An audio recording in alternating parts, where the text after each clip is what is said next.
డబ్బు, అనారోగ్యం, ఉద్యోగం, వ్యాపారం అప్పులతో బాధపడుతున్నారా? వెంటనే జేకేఆర్ గురువు గారికి కాల్ చేసి అపాయింట్మెంట్ తీసుకోండి. నమస్కారం.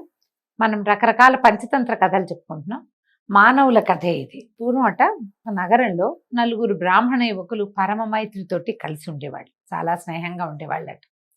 ఈ నలుగురికి కూడా ఎక్కడా డబ్బు రూపాయి లేదు. దరిద్రంతో బాధపడేవాళ్ళు.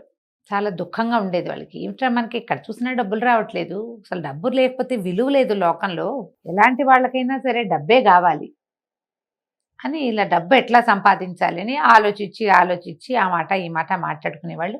వాళ్ళని వీళ్ళని సలహాలు అడిగితే ఏమన్నారు, ఈ ఊళ్ళో డబ్బు పుట్టే మార్గం లేదు, దొరికేలాగా లేదు, కాబట్టి పై ఊళ్ళకి ఎక్కడికైనా వెళ్ళి సంపాదించుకురావాలని, విద్యలు నేర్చుకొస్తే బాగుంటుందని ఇలాగా రకరకాల సలహాలు తీసుకున్నారు. సరే ఇంకేముంది, ఈ ఊళ్ళో విలువ లేదు, మన ఎవరు డబ్బు ఇవ్వటం లేదు, పిల్లని ఇచ్చేలాగా కనపట్లేదు, పై ఊరు వెళ్ళి సంపాదించుకొద్దామని వీళ్ళు నలుగురు బయలుదేరి వెళ్ళారట. ఈ వెళ్తే ఎక్కడికి అలా వెళ్ళి రకరకాల ఊళ్ళల్లో మజిలీలు చేసుకుంటూ కాశీ నగరాన్ని చేరారట. ఈ కాశీలో వీళ్ళు ఒక సత్రంలో భోజనం చేయడానికి వెళ్తుంటే, ఒక అన్న సత్రం, ఉచిత భోజనమే పెడతారు అక్కడ ఒక భైరవానంద స్వామి అని ఒక స్వామీజీ కనిపెట్టాడు. ఆయన ఈ నలుగురు స్నేహంగా ఉండటం చూసి అడిగాడు, ఎక్కడికి వెళ్తున్నారు, ఎక్కడి నుంచి వచ్చారు, ఏమిటైనా మీ సమస్య అంటే వీళ్ళు నలుగురు చెప్పారు, మాకు డబ్బులు లేవండి, ధన సంపాదన కోసం బయలుదేరాము, ధనం ఉంటే కానీ మనుషులకు విలువ ఉండదు అని, మా విలువని పెంచే ధనాన్ని సంపాదించే ప్రయత్నంలోనే ఇంత దూరం వచ్చామన్నారు. సరే ఆయన ఏం చేశాడట, కొన్ని రకాలైనటువంటి అవి వస్తువులు కలిపి 4 గుటికలు తయారు చేశాడు, చిన్న చిన్న గోళీలు లాంటివి, నలుగురు చేతిలోనూ పెట్టాడట. మీరు నడిచి వెళ్ళండి, ఈ గుటిక ఎక్కడ చేయి జారి పడుతుందో అక్కడ తవ్వండి, అక్కడ తవ్వి మీకు లభించిన దాన్ని తీసుకోండి అని చెప్పేశారు. సరే నలుగురు బాగానే ఉందనుకున్నారు. ఆయన ఇంతంత బంతులు లాంటివి చేసి ఇచ్చాడు. ఆ బంతులు చేతితో పుచ్చుకొని వెళ్ళమన్నాడు. చేతిలోనే ఉన్నాయి, ఒక చిన్న దీంట్లో వేళ్లాడేసుకుని వెళ్తున్నారనమాట. వెళ్ళగా ఒక 4వ వాడి చేతిలో నుంచి చేయి జారి అది కింద పడేసరికల్లా ఇక్కడే ఏదో దొరుకుతుందని ఏం చేశారు, నలుగురు కలిసి తవ్వారట. తవ్వితే ఇంతంత ముద్దలు రాగి కనపడింది. ఆశ్చర్యపోయారు, ఏమిటి ఇట్లా కనిపించింది అని. సరే ఏమనుకున్నారు, రాగితోటి ఏమొస్తుంది, రాగికి ఏమంత ఖరీదు, అది వద్దనుకున్నారు. కానీ ఎవరి చేతిలో నుంచి అయితే ఈ బాల్ పడిందో అతను ఏమన్నాడంటే, ఎక్కడ బంతి ఈ గుటిక కింద పడుతుందో అక్కడ ఉన్నది మీదని ఆయన చెప్పాడు స్వామి, కాబట్టి నేను దీంతోటే తృప్తి పడతా, దీంతో ఎంత వస్తే అదే నా ధనం, నాకు ఉన్నంతే, ఇదే నా మొహాన్ రాసుంది అని చెప్పి అతను అదంతా తవ్వి మోయగలిగినంత రాగిని పుచ్చుకుని, నేను వెనక్కి వెళ్ళిపోతాను, మన ఊరు వెళ్ళిపోతా, మీ పని చూసుకుని మీరు రండి అని చెప్పేసి అతను ఆ రాగిని పుచ్చుకుని మళ్ళీ వెనక్కి వెళ్ళిపోయాడు. మిగిలిన ముగ్గురు నడవడం మొదలుపెట్టారు. నడవగా ఇంకొకటి చేతిలో నుంచి ఆ గుటిక జారి కింద పడి, అక్కడ తవ్వేసరికల్లా బోలెడంతా ముద్దలుగా ఉన్న వెండి దొరికిందట. వీళ్ళిద్దరు పై వాళ్ళిద్దరు అనుకున్నారు వెండితోటి ఏమొస్తుంది అన్నారు, కానీ ఈ వెండి లభించిన వాడు రాగి కంటే ఇది ఖరీదైంది, వెండి కూడా మంచి బంగారం అంత కాకపోయినా అంత నాణ్యత ఉన్నదే కదా, పాత్రలు కూడా తయారవుతాయి దీంతో, పాత్రలు అమ్ముకున్నా మనకి ప్రయోజనం లభిస్తుంది, నాకు ఇది చాలని అతను అది పుచ్చుకొని వెళ్ళిపోయాడు. మిగిలిన వాళ్ళిద్దరూ నడవటం మొదలుపెట్టారు. 3వ వాడి ఇంకా 4, 3 అయిందే, 2వ వాడి చేతిలో నుంచి కూడా మళ్ళీ గుటిక జారిపడింది. అక్కడ తవ్వితే ఎంత బంగారం ఉందోట అక్కడ. అప్పుడు ఏమన్నాడు, ఓ స్నేహితుడా, ఇది నా చేతిలో గుటిక వల్ల జారిపడినా కూడా ఏం పర్వాలా, మనిద్దరం దీన్ని పంచుకుందాం, తవ్వే, ఇద్దరం కలిసి దీన్ని మోసుకొని వెళ్ళిపోతాం, మన స్నేహితులు ఇద్దరు ఎక్కువ దూరం వెళ్ళుండరు, మనం కూడా అంచెబళ్ళ మీద వాళ్ళని చేరుకుని మన ఊరు వెళ్ళిపోదాం, ఈ బంగారాన్ని మనం పంచుకుందాము అని చెప్పేసరికల్లా ఈ 4వ వాడు ఏమన్నాడంటే, అదే మొదటి వాడు అనమాట, 1 2 3 4 4 3 2 అయ్యారు 1. వీడేమన్నాడంటే, ఒకడికి రాగి దొరికింది, ఒకడికి వెండి దొరికింది, నీకు బంగారం దొరికిందంటే నాకు రత్నాలు వజ్రాలు దొరకచ్చు, ఇక్కడ బంగారం ఉందంటే ముందేముంటుంది, ఇంకా ఖరీదైంది ఉండాలి కదా, అట్లాగే కదా ఈ లైన్, ఈ వరస అట్లాగే కనపడుతోంది, కాబట్టి ఏమైనా సరే నేను ఈ బంగారాన్ని తీసుకోను, ముందుకెళ్ళి నా అదృష్టాన్ని పరీక్షించుకుంటాను అని అన్నాడు. అనేసరికి ఈ బంగారం లభించిన వాడు అన్నాడు, సరే నీ ఇష్టం, నేను ఇక్కడే వేచి ఉంటా, నీకు ఏం దొరుకుతుందో అవి పట్టుకుని వెనక్కి రాని ఆ బంగారం తవ్వుకుని దాన్ని జాగ్రత్త పరుచుకుని అతను అక్కడే మజిలీ చేసి ఉండిపోయాడు. ఈ మొదటి వాడు ఇక నడవడం మొదలుపెట్టాడు. నడుస్తుంటే నడవగా ఇతనికి ఏం కనపడిందంటే, ఎన్నో రత్నాలు, వజ్రాలు, వైఢూర్యాలు, బంగారము, వెండి, రాగి రకరకాలుగా సిద్ధలుగా కనపడుతున్నటువంటి ఒక ప్రాంతంలో ఒక మనిషి నిలబడి ఉన్నాడు. అతని నెత్తి మీద ఒక పెద్ద చక్రం తిరుగుతోంది. దాని నిండా పళ్ళే. ఇతని దగ్గరికి వెళ్ళి, బాబు ఎవరు అని అడిగేసరికి అక్కడికి వెళ్ళాక ఇతని చేతిలో గుటిక పడింది. ఇవన్నీ కనపడ్డాయి. ఎవరు అని అడిగేసరికల్లా చటుక్కున అతని నెత్తి మీద ఉన్న ఆ పళ్ళ చక్రం ఎగిరి ఈ వెళ్ళిన వాడి నెత్తి మీద, అంటే బంగారాన్ని కూడా వదిలిపెట్టి వెళ్ళిపోయాడుగా బ్రాహ్మణ యువకుడు, అతని నెత్తి మీద చేరింది. నిర్ఘాంతపోయాడు. ఏమిటిదేదో నా నెత్తి మీద పడిపోయింది, వీడి నెత్తి మీద నుంచి బయటకు వచ్చేసిందే. ఆశ్చర్యపోయాడు. బాబు ఇది ఎవరండి, ఇదేమిటండి, ఇది ఎందుకండి నా నెత్తి మీద ఎక్కింది, తమరెవరండి అని అడిగాడు. అడిగేసరికల్లా అతను అన్నాడు, ఏరా నీ చేతిలోంచి సిద్ధుడిచ్చిన గుటికలు జారిపడ్డాయా ముందంతా అందరి చేతిలోంచి, నీ చేతిలో అది ఇక్కడ జారిపడిందా అన్నాడు. అవునండి, సిద్ధగుటిక నా చేతిలోంచి జారిపడింది. ఇక్కడున్న మణులు మాణిక్యాలు తీసుకుందామని వస్తే ఇదేదో నా నెత్తి మీదకి ఎక్కిపోయింది. అబ్బా చాలా బాధగా ఉంది, దీన్ని దించండి అన్నాడు. పక్కపక్క నవ్వాడు ఆ ముందున్నవాడు. ఇంకేం దిగుతుంది, అది దిగదురా నాయన, నేను కూడా నీలాగానే ఏవి దొరికినా వద్దని ఏదో అద్భుతం దొరుకుతుందని ఇంత దూరం వచ్చి ఈ పళ్ళ చక్రాన్ని నా నెత్తి మీద ఎక్కించుకున్నాను. ఎవడొస్తాడా ఆ సిద్ధగుటిక పట్టుకుని ఆశపాతకుడు, వాడి నెత్తి మీద ఎక్కిద్దామని చూస్తున్నాను అనగానే ఇతను భోరమని ఏడిచాడు. ఇదేమిటి నా నెత్తి మించి దిగనంటోంది, నాకు నొప్పిగా ఉంది, నెత్తురు గారిపోతోంది, నేను తిండి ఎట్లా తింటాను, నాకు నిద్ర ఎట్లాగండి అంటే మళ్ళీ అతను చెప్పాడు ముందున్న యువకుడు, నాయన నీకేమీ ఆకలి ఉండదు, నిద్ర ఉండదు, ఏమీ ఉండదు, బాధ మాత్రం ఉంటుంది, దాన్ని మోసుకుంటూ ఉండాలి అంతే. నువ్వు ఇక్కడున్న నిధులన్నిటికీ కాపలాగా కుబేరుడు ఈ పళ్ళ చక్రాన్ని అరేంజ్ చేశాడు. పళ్ళ చక్రమే ఇది. ఇక్కడున్నవాడు దానికి కాపలా కాస్తాడు. ఈ సంపదలన్నిటికీ వాడే కాపలా. ఎవడు ఇక్కడికి వస్తాడో వాడి నెత్తి మీదకి ఇది ఎక్కేస్తుంది. ముందు ఎక్కించుకున్నవాడు వెళ్ళిపోతాడు. కొత్తగా వచ్చిన వాడు దీనికి బలయ్యి వాడు ఇక్కడే నుంచుని ఉంటాడు. ఈ వస్తువులన్నిటికీ వాడే కాపలా కాస్తాడు. నేను ఇప్పుడు రాజుగా ఎవరున్నారంటే వీణావాదన నిపుణుడైన వత్సరాజు ఉన్నాడని చెప్పాడట కొత్తగా వెళ్ళిన బ్రాహ్మణ యువకుడు.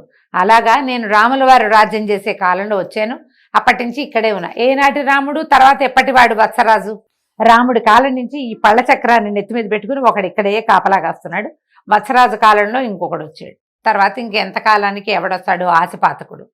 ఎవరైతే అత్యాశకి లోనవుతారో వాళ్ళ నెత్తి మీదకి ఈ చక్రం ఎక్కిస్తుంది. వాడు దుఃఖంతో, బాధతో, ఒంటరితనంతో ఉంటాడు. వాడికి ఏం ఆకలి నిద్ర ఏముండవు, నొప్పి మాత్రం ఉంటుంది తీవ్రంగా. దాన్ని దించుకోలేడు, వదలలేడు, కూర్చోలేడు, పడుకోలేడు, నుంచునే ఉండాలి. వాడు నుంచుని ఉండటమే. వీడు పరమ దుఃఖంతో నిలబడి ఉన్నాడు. ఆ రెండోవాడు, బాబు నేను వెళ్ళొస్తాను నాయన, నీ వల్ల నేను ఇందులో నుంచి విముక్తుడయ్యాను, నా కుటుంబం అంతా ఏమైపోయిందో, మా తరాల వాళ్ళు ఎవరైనా ముందు తరాల వాళ్ళు ఉన్నారేమో చూసుకుంటానని ముందు ఈ చక్రాన్ని మోస్తున్నవాడు వెళ్ళిపోయాడు. అయితే ఈ నలుగురు స్నేహితుల్లో ఒకడు అక్కడ బంగారం దగ్గర కాపలా ఉన్నాడుగా, అతను వచ్చాడు. అతను ఏమనుకున్నాడు, ఏమిటి ఇంత సమయం అయిపోయింది, ఎవరు రావటం లేదని తన ఆ ప్రాంతంలో చూస్తూ ఉంటే స్నేహితుడు వెళ్ళిన దారిలో నుంచి తిరిగి వస్తున్నటువంటి పాత ఈ అసిచక్రాన్ని, పళ్ళ చక్రాన్ని మోస్తున్న వాడిని చూసి, అయ్యా మా స్నేహితుడు ఫలానా బ్రాహ్మణ యువకుడు వచ్చాడు, మీరు ఎక్కడైనా చూసారా అంటే, చూడకండి ఆయన, ఆయనకి నా చక్రాన్ని ఆయనకి అప్పచెప్పి నేను ఇక్కడికి వచ్చేస్తున్నాను, నేను వెళ్ళిపోతున్నాను అన్నాడు. అనేసరికి ఈ మూడో వాడికి బెంగొచ్చేసింది. అయ్యో అయ్యో నా స్నేహితుడు ఏమైపోయాడోనని పరిగెత్తుకుంటూ ఆ వైపుకు వెళ్ళాడు. వెళ్తే ఎంతో దూరం నడవగా ఈ పళ్ళ చక్రాన్ని నెత్తి మీద, అది తల మీద పట్టుకుని ఉంది, అది ఇట్లా తిరుగుతోంది. ఆ తిరుగుతున్న చక్రంతో దుఃఖంతో ఉన్న తన స్నేహితుడిని చూసి ఆశ్చర్యపోయాడు. ఏమిట్రా నాయనా నువ్వు ఇలా చేరిపోయావు అంటే వాడు పరమ దుఃఖంతో చెప్పాడు, నేను అత్యాశ వల్ల ఇక్కడికి వచ్చాను, బంగారం లభించింది, నువ్వు నాకు ఆఫర్ చేసావు కూడా, మన ఇద్దరం ఇది పంచుకుందామని చెప్పినా కూడా వినకుండా ఆశపాతకుండయి ఇంత దూరం వచ్చినందుకు అత్యాశ వల్ల ఈ చక్రం నా నెత్తి మీదకి ఎక్కిపోయింది. ఇంకోటి ఎవడైనా ఆశపాతకుడు వస్తేనే కానీ ఇది నా నెత్తి మించి వెళ్ళదు, ఇక నేను ఇక్కడే ఉంటాను, నువ్వు నీ దారి నువ్వు వెళ్ళిపోమని స్నేహితుడిని పంపించేశాడు. మిగిలిన ముగ్గురు దొరికిన దాంతో సంతృప్తి పడి చాలనుకుని వెనక్కి వెళ్ళిపోయారు. ఇది పూర్వకాలం ఈ కథలు చెప్పేవాళ్ళండి. నీకెంత లభించిందో దాంతో సంతృప్తి పడు, దీనికంటే ఎక్కువ ఏదైనా వస్తుందని ఈ ఉన్నదాన్ని వదిలిపెట్టుకుని గనక నువ్వు ముందుకెళ్ళావా, ఉన్నది పోతుంది, తర్వాత రావాల్సింది దొరక్కపోవచ్చు, దొరికితే దొరకచ్చు, అప్పుడప్పుడు సాధారణంగా దొరక్కపోవచ్చు. అందుకని ఏది ఉందో దాని మీద సంతృప్తిగా ఉండాలి అని చెప్పడం కోసమే ఈ కథని తెలియజేశారు. మనం రకరకాల పంచతంత్ర కథలు చెప్పుకుంటున్నాం. ఇవాళ ఒక విచిత్రమైన కథ చెప్పుకుందాం. పంచతంత్రంలో జంతువుల కథలే కాకుండా మనుషుల కథలు కూడా కొన్ని ఉన్నాయి. కొన్ని చిత్రమైన కథలుగా కనిపిస్తాయి. ఆ కాలంలో ఇలాంటివి ఉండేవా అని కూడా అనిపిస్తుంది. అప్పుడు కూడా ఇలాంటివి ఒకటోరో ఉండుంటాయి. ఈ కాలంలో జరగచ్చని మనం గుర్తు చేసుకోవడం కోసం, అంటే ఇప్పుడు ఇలాంటివి జరుగుతున్నాయి, ఇదివరకు కూడా ఇలాంటిది ఉండేది అని తెలుసుకోవడం కోసమే ఈ కథ చెప్పుకుంటున్నాము.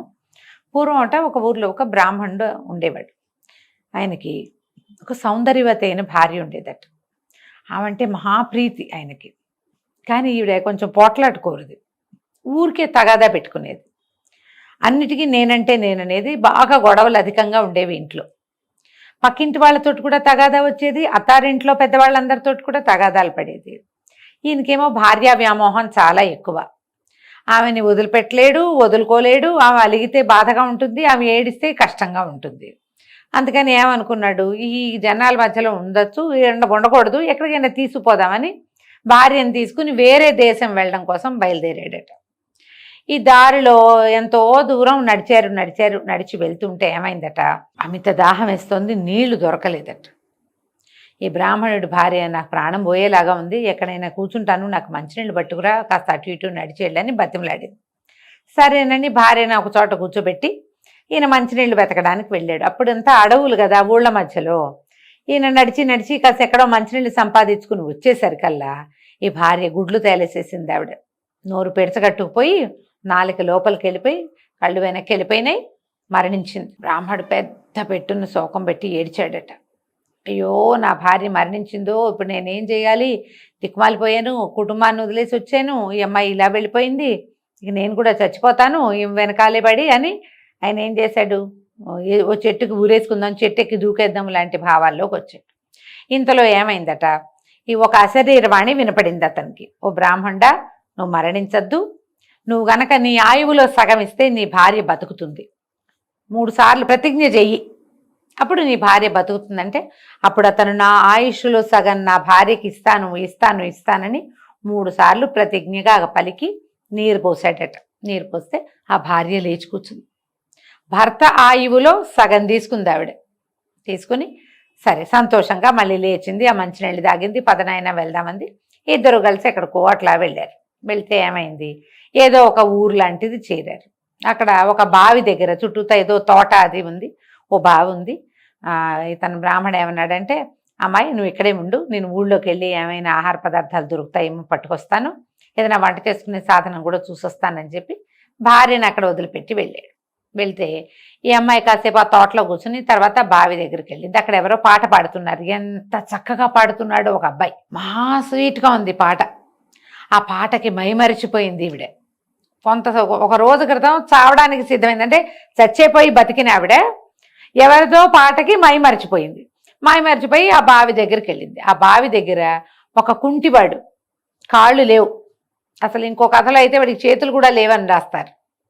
కాళ్ళు లేని ఒక అతను అక్కడ కూర్చుని పాట పాడుతున్నాడు, బావి దగ్గర గిలకను ఆడిస్తూ పాడుతుండేసరికల్లా ఈవిడ అసలు ఎంత ప్రేమించేసిందంటే అతని పాటని, అతన్ని గబగబా దగ్గరికి వెళ్ళింది. నువ్వు ఎంతో నచ్చావు నాకు, నీ పాట ఎంతో నచ్చింది, నన్ను ప్రేమించమని అడిగింది. అతను ఆశ్చర్యపోయాడు. ఏమిటి, నువ్వు చూస్తే సర్వలక్షణ సంపన్నంగా ఉన్నావు, నాకేమో కాళ్ళు లేవంటే, కాళ్ళు లేకపోతే ఏమైంది, నీ మనసే చాలు, నీ పాటే చాలు, నేను నీతోటే ఉంటాను, నువ్వు నాతోటే ఉండని అతన్ని బాగా అడిగింది. ఇంతలో ఏమైంది, భర్త గారు వచ్చాడట. భర్త రాగానే ఈ అమ్మాయి ఏం చేసింది, భర్త దగ్గరికి వెళ్ళి ఏమండి పాపం ఇతను ఎవరికో కాళ్ళు లేవు, నాకు దోసం తెచ్చిన భోజనం అతను కూడా పెట్టు అని అన్నది. సరే భోజనం తెచ్చాడు బ్రాహ్మణ ఆయన తిన్నాడు, భార్యకు పెట్టాడు కొంత. వీళ్ళు ఏం చేశారు మరి, ఇప్పుడు అతను కాళ్ళు లేని అవిట అతను ఉన్నాడు కదా, భార్య తాలూకు ప్రేమికుడు, అతనికి కూడా భోజనం పెట్టారు. బ్రాహ్మణ ఆయనకి అర్థం కాల, తన భార్య తాలూకు మానసిక స్థితి ఏమిటి, ఆమె ఇతన్ని ఎందుకు ఎంకరేజ్ చేస్తుందో ఆయనకి తెలియదు. ఆమె అడిగింది చేశాడు అంతే. ఇంకా సరే భోజనాలు అయిపోయినాయి. అయ్యాక బయలుదేరదాం అనుకున్నారు. బయలుదేరదామంటే ఈవిడేమంది, మనం ఏదో పెద్ద ఊరు చేరాక నువ్వు రకరకాల పనుల మీద బయటికి వెళ్ళిపోతావు, నేను ఆ ఒంటరిదాన్ని, మీ చుట్టాలు పక్కాలు ఎవరు లేరు, అవేవో కొత్త ఊళ్ళు, మీ అమ్మ కానీ మా తోడుకోడలు కానీ మీ చెల్లెలు కానీ ఎవరు లేరు, అందుకని ఈ కుంటే అతన్ని మనతో పాటు తీసుకెళ్దాము, ఇతను నాకు తోడుంటాడు అని చెప్పింది. తను ప్రేమించింది కదా వీడిని తనతో ఉంచుకోవడం కోసం అనేసరికల్లా ఆయన అన్నాడు బ్రాహ్మడు, అమ్మాయి ఇతను ఎట తీసుకెళ్తాము, ఈ అబ్బాయికి ఏమో కాళ్ళు లేవంటే ఏం పర్వాలేదు, మన దగ్గర పెద్ద పెట్టు ఉంది కదా, వాళ్ళు ఒక పెట్టె మోసుకొచ్చుకుంటున్నారు, పెట్టెలో పెట్టు నేను మోస్తానంది. తను మోయటానికి కూడా సిద్ధపడింది. అంతకుముందు నీళ్లు లేకపోతే అడుగు కూడా పడని మనిషి ఈ తన ప్రేమాతిశయంతో వాడెవన్నో మోయడానికి కూడా సిద్ధపడింది. సరేనన్నాడు. సరేనన్నాక ఆ పెట్టెలో పెట్టారు. అతన్ని పెట్టెలో పెట్టుకుని మెల్లిగా ఈ పెట్టె లాక్కుంటూ నడవటం మొదలుపెట్టారు. ఏదో ఊరు చేరటానికి ముందే ఇంకొక చోట ఎక్కడో ఒక దిగుడు బావి దగ్గర ఆగారనమాట. ఆగితే మళ్ళీ బ్రాహ్మణ ఆయన ఊళ్ళోకి వెళ్ళాడు. ఏదో ఆహారం అది తెచ్చాడు. సరే భోజనాలు చేసి పడుకున్నారు. పడుకుంటే ఈ భార్య బ్రాహ్మణి ఇదే అదనని ఆ బావి అంచున దిగుడు బావి అంచు దగ్గర పడుకున్న తన భర్తని బావిలోకి దొర్లించేసి అంతే పెద్దగా ఎత్తుగా ఉన్న బావి మీద నుంచి లోపలికి పడ్డవాడు ఏమైపోయాడో ఇక అతని కోసం చూడల. చటుక్కుని ఆయన తోసేశాక ఈ పెట్టె లాక్కుంటూ ఆవిడ ఒక దగ్గరలో ఉన్నటువంటి ఒక పట్టణం వైపుకి వెళ్ళిపోయింది. ఇక భర్తను వదిలేసింది. ఈ పెట్టెలో ఉన్న కుంటివాడే తనతో ఉంటాడు అంతే. ఇంకా తీసుకుపోయింది. తీసుకుని ఊళ్ళోకి వెళ్ళేసరికల్లా కొంతమంది సైనికులు ఆ దారిలో వెళ్తూ చూసి ఇదేమిటి ఈవిడెవరో పెట్టె లాక్కొస్తుందని, అమ్మాయి పెట్టెలో ఏముందంటే ఆ అమ్మాయి సమాధానం చెప్పలేకపోయింది. కానీ వాళ్ళు ఊరుకోలే, గద్దించి ఆ పెట్టెను తీసుకుపోయారు. పెట్టెను ఓపెన్ చేసేసరికల్లా అందులో కుంటివాడు కనపడ్డాడు. ఈ కాళ్ళు లేని అతను కనపడేసరికి ఆ పెట్టె ఎత్తుకుని రాజుగారి దగ్గరికి తీసుకుపోయారు. ఆ వాళ్ళ వెనకాలే ఏడుస్తూ ఈ బ్రాహ్మణ అమ్మాయి కూడా పరిగెత్తుకుంటూ వెళ్ళేసరికి అక్కడ లోపలికి వెళ్ళారు. రాజుగారి దగ్గరికి వెళ్ళి ఆ పెట్టి ఓపెన్ చేస్తే ఇదేమిటి ఇతను ఎవరికో కాళ్ళు లేవు, ఏమిటమ్మాయి అని అమ్మాయిని అడిగితే ఆవిడ బలబల ఏడుస్తూ నేనేం చేయనండి, ఈయన నా భర్త, ఈయనకి ప్రమాదవశాత్తు కాళ్ళు పోయినాయి, ఏదో ఈ ఊళ్ళో బతుకుదాము, ఏదో ఒక పని చేసుకుందామని చెప్పి అతన్ని తీసుకుని వస్తుంటే సైనికులు తీసుకొచ్చారండి అంటే రాజుగారు చాలా బాధపడ్డాడు. అయ్యో ఆడపిల్ల పరాయి ఊరు నుంచి వస్తోంది, ఇతనేమో కాళ్ళు లేనివాడుగా ఉన్నాడు అని చెప్పి అమ్మాయి నీకు 2 అగ్రహారాలు ఇస్తాను, అవి రెండిట్లో భర్తను పెట్టుకుని హాయిగా ఉండమా అని చెప్పాడు. ఈవిడ సరే సరేనని సంతోషించింది. ఎవరో శత్రువు వల్లే కాళ్ళు పోయినాయి నా భర్తకని కూడా చెప్పింది కథ. ఇంతలో ఏమైంది, ఈ దిగుడు బావిలో తోసివేయబడినటువంటి బ్రాహ్మణుడు ఒక సిద్ధుడి చేత కాపాడబడ్డాడు. ఆ ప్రాంతానికి వచ్చిన సిద్ధులు ఎవరో లోపల నుంచి ఆక్రందన వినపడుతున్నాయని ఆయన దిగుడు బావిలోకి దిగి దెబ్బలు తగిలిన బ్రాహ్మణ ఆయనకి కొంచెం మందేసి పైకి తీసుకొచ్చాడు. పక్కనే రాజుగారు ఉన్నాడు. రాజు దగ్గర నీకు ఏదైనా పనిపిస్తాను రా అని ఆయన వెంబడి పెట్టుకు తీసుకొచ్చాడు. ఈ సభలో నుంచి ఈ స్త్రీ అండ్ ఈ పెట్టెలో ఉన్న కాళ్ళు లేని ఆయన వెళ్లే లోపలే ఆ అమ్మాయి తాలూకు భర్త ఏమో లోపలికి వచ్చేసాడు. వచ్చేయంగానే ఆవిడేం చేసింది, తెలివితేటలుగా వెంటనే ఇతనేనండి నా భర్త కాళ్ళు విరగొట్టాడు, ఇతని వల్లే నా భర్త కాళ్ళు పోయినాయి అని చెప్పి రాజుకు చెప్పేసరికి అలా రాజు ఈయన బంధించండి అని గట్టిగా కేకలు పెట్టాడు. సైనికులు పట్టుకున్నారు. పట్టుకోగానే ఆయన అన్నాడు రావణ ఆయన, అలాగే బాబు నాలాంటి వాడికి ఇలాగే కావాలి, నేను చేసిన తెలివి తక్కువ పనులకి నాకు ఇలాంటి శాస్తే కావాలి, నేనేం కాదన్ను. కానీ ఈ అమ్మాయికి నేను 3 సార్లు ప్రతిజ్ఞ చేసి ఒక వస్తువుని ఇచ్చా, నా వస్తువుని నాకు ఇప్పించండి చాలు, నాకు ఇంకేం అక్కర్లే. తర్వాత ఆవిడ దారిని ఆవిడ వెళ్తుంది, మీరు నన్ను అరెస్ట్ చేస్తారో కొరతేస్తారో ఏదో ఒకటి చేద్దురు కానీ అనగానే ఆవిడంది ఏమి ఇవ్వలేదు, ఇతను నాకేమి ఇవ్వలేదంటే ఆయన ఒప్పుకోలేదు. కాదు నేను పంచభూతాల సాక్షిగా 3 సార్లు నా ఆయుష్లో సగం ఈ అమ్మాయికి ఇచ్చాను, అడగండి అన్నాడు. అనగానే ఆవిడేం చేసింది, నాకేం అక్కర్లా, నీ బోర్డు ఆయుష్ నా భర్తతోటే ఉంటానని 3 సార్లు నువ్వు నాకు ఇచ్చిన ఆయుష్ నేను నీకు ఇచ్చేస్తున్నా అని 3 సార్లు చెప్పింది. చెప్పగానే ఢామని పడిపోయింది కింద, చచ్చి ఊరుకుంది సింపుల్గా, ప్రాణం పోయింది. ఆ పెట్టెలో ఉన్న కుంటివాడు అలాగే చూస్తున్నాడు. పాపం ఆవిటే అతనిదేం లేదు, ఈ అమ్మాయి అతన్ని కామించింది, మోహించి వెంట తీసుకొచ్చుకుంది అంతే. ఆ అమ్మాయి వెనకాల వచ్చాడు, ఎవరో ఒకళ్ళు తీసుకెళ్ళాలి, ఆసరా కావాలి అతనికి, అతను చేయగలిగేదేం లేదు. ఆ పెట్టెలోనే ఉన్నాడు. అది పెట్టె సగం ఓపెన్ చేసి ఉంది కానీ అక్కడే ఉన్నాడు. చచ్చిపోయింది ఆ స్త్రీ. చచ్చిపోగానే రాజుగారు ఆశ్చర్యపోయాడు, సిద్ధుడు ఆశ్చర్యపోయాడు, మొత్తం సభాసదులందరూ నిర్ఘాంతపోయారు. శుభ్రంగా ఉన్నమ్మా ఇట పడిపోయి ప్రాణం పోగొట్టుకుందే, ఏమిటినైనా ఏం జరిగిందంటే అప్పుడు ఈ బ్రాహ్మణ ఆయన చెప్పాడు, ఈమె నా భార్య ప్రభు, ఈమెకి ఇతరులతో వస్తున్న తగాదాల దృష్ట్యా నేను మొత్తం కుటుంబాన్ని నా కులాచారాన్ని వదిలిపెట్టి దేశాంతరగమనం చేద్దామని ఆమెను వెంబడి పెట్టుకు తీసుకొచ్చాను. అటవీ మార్గంలో ఈమె మరణించింది.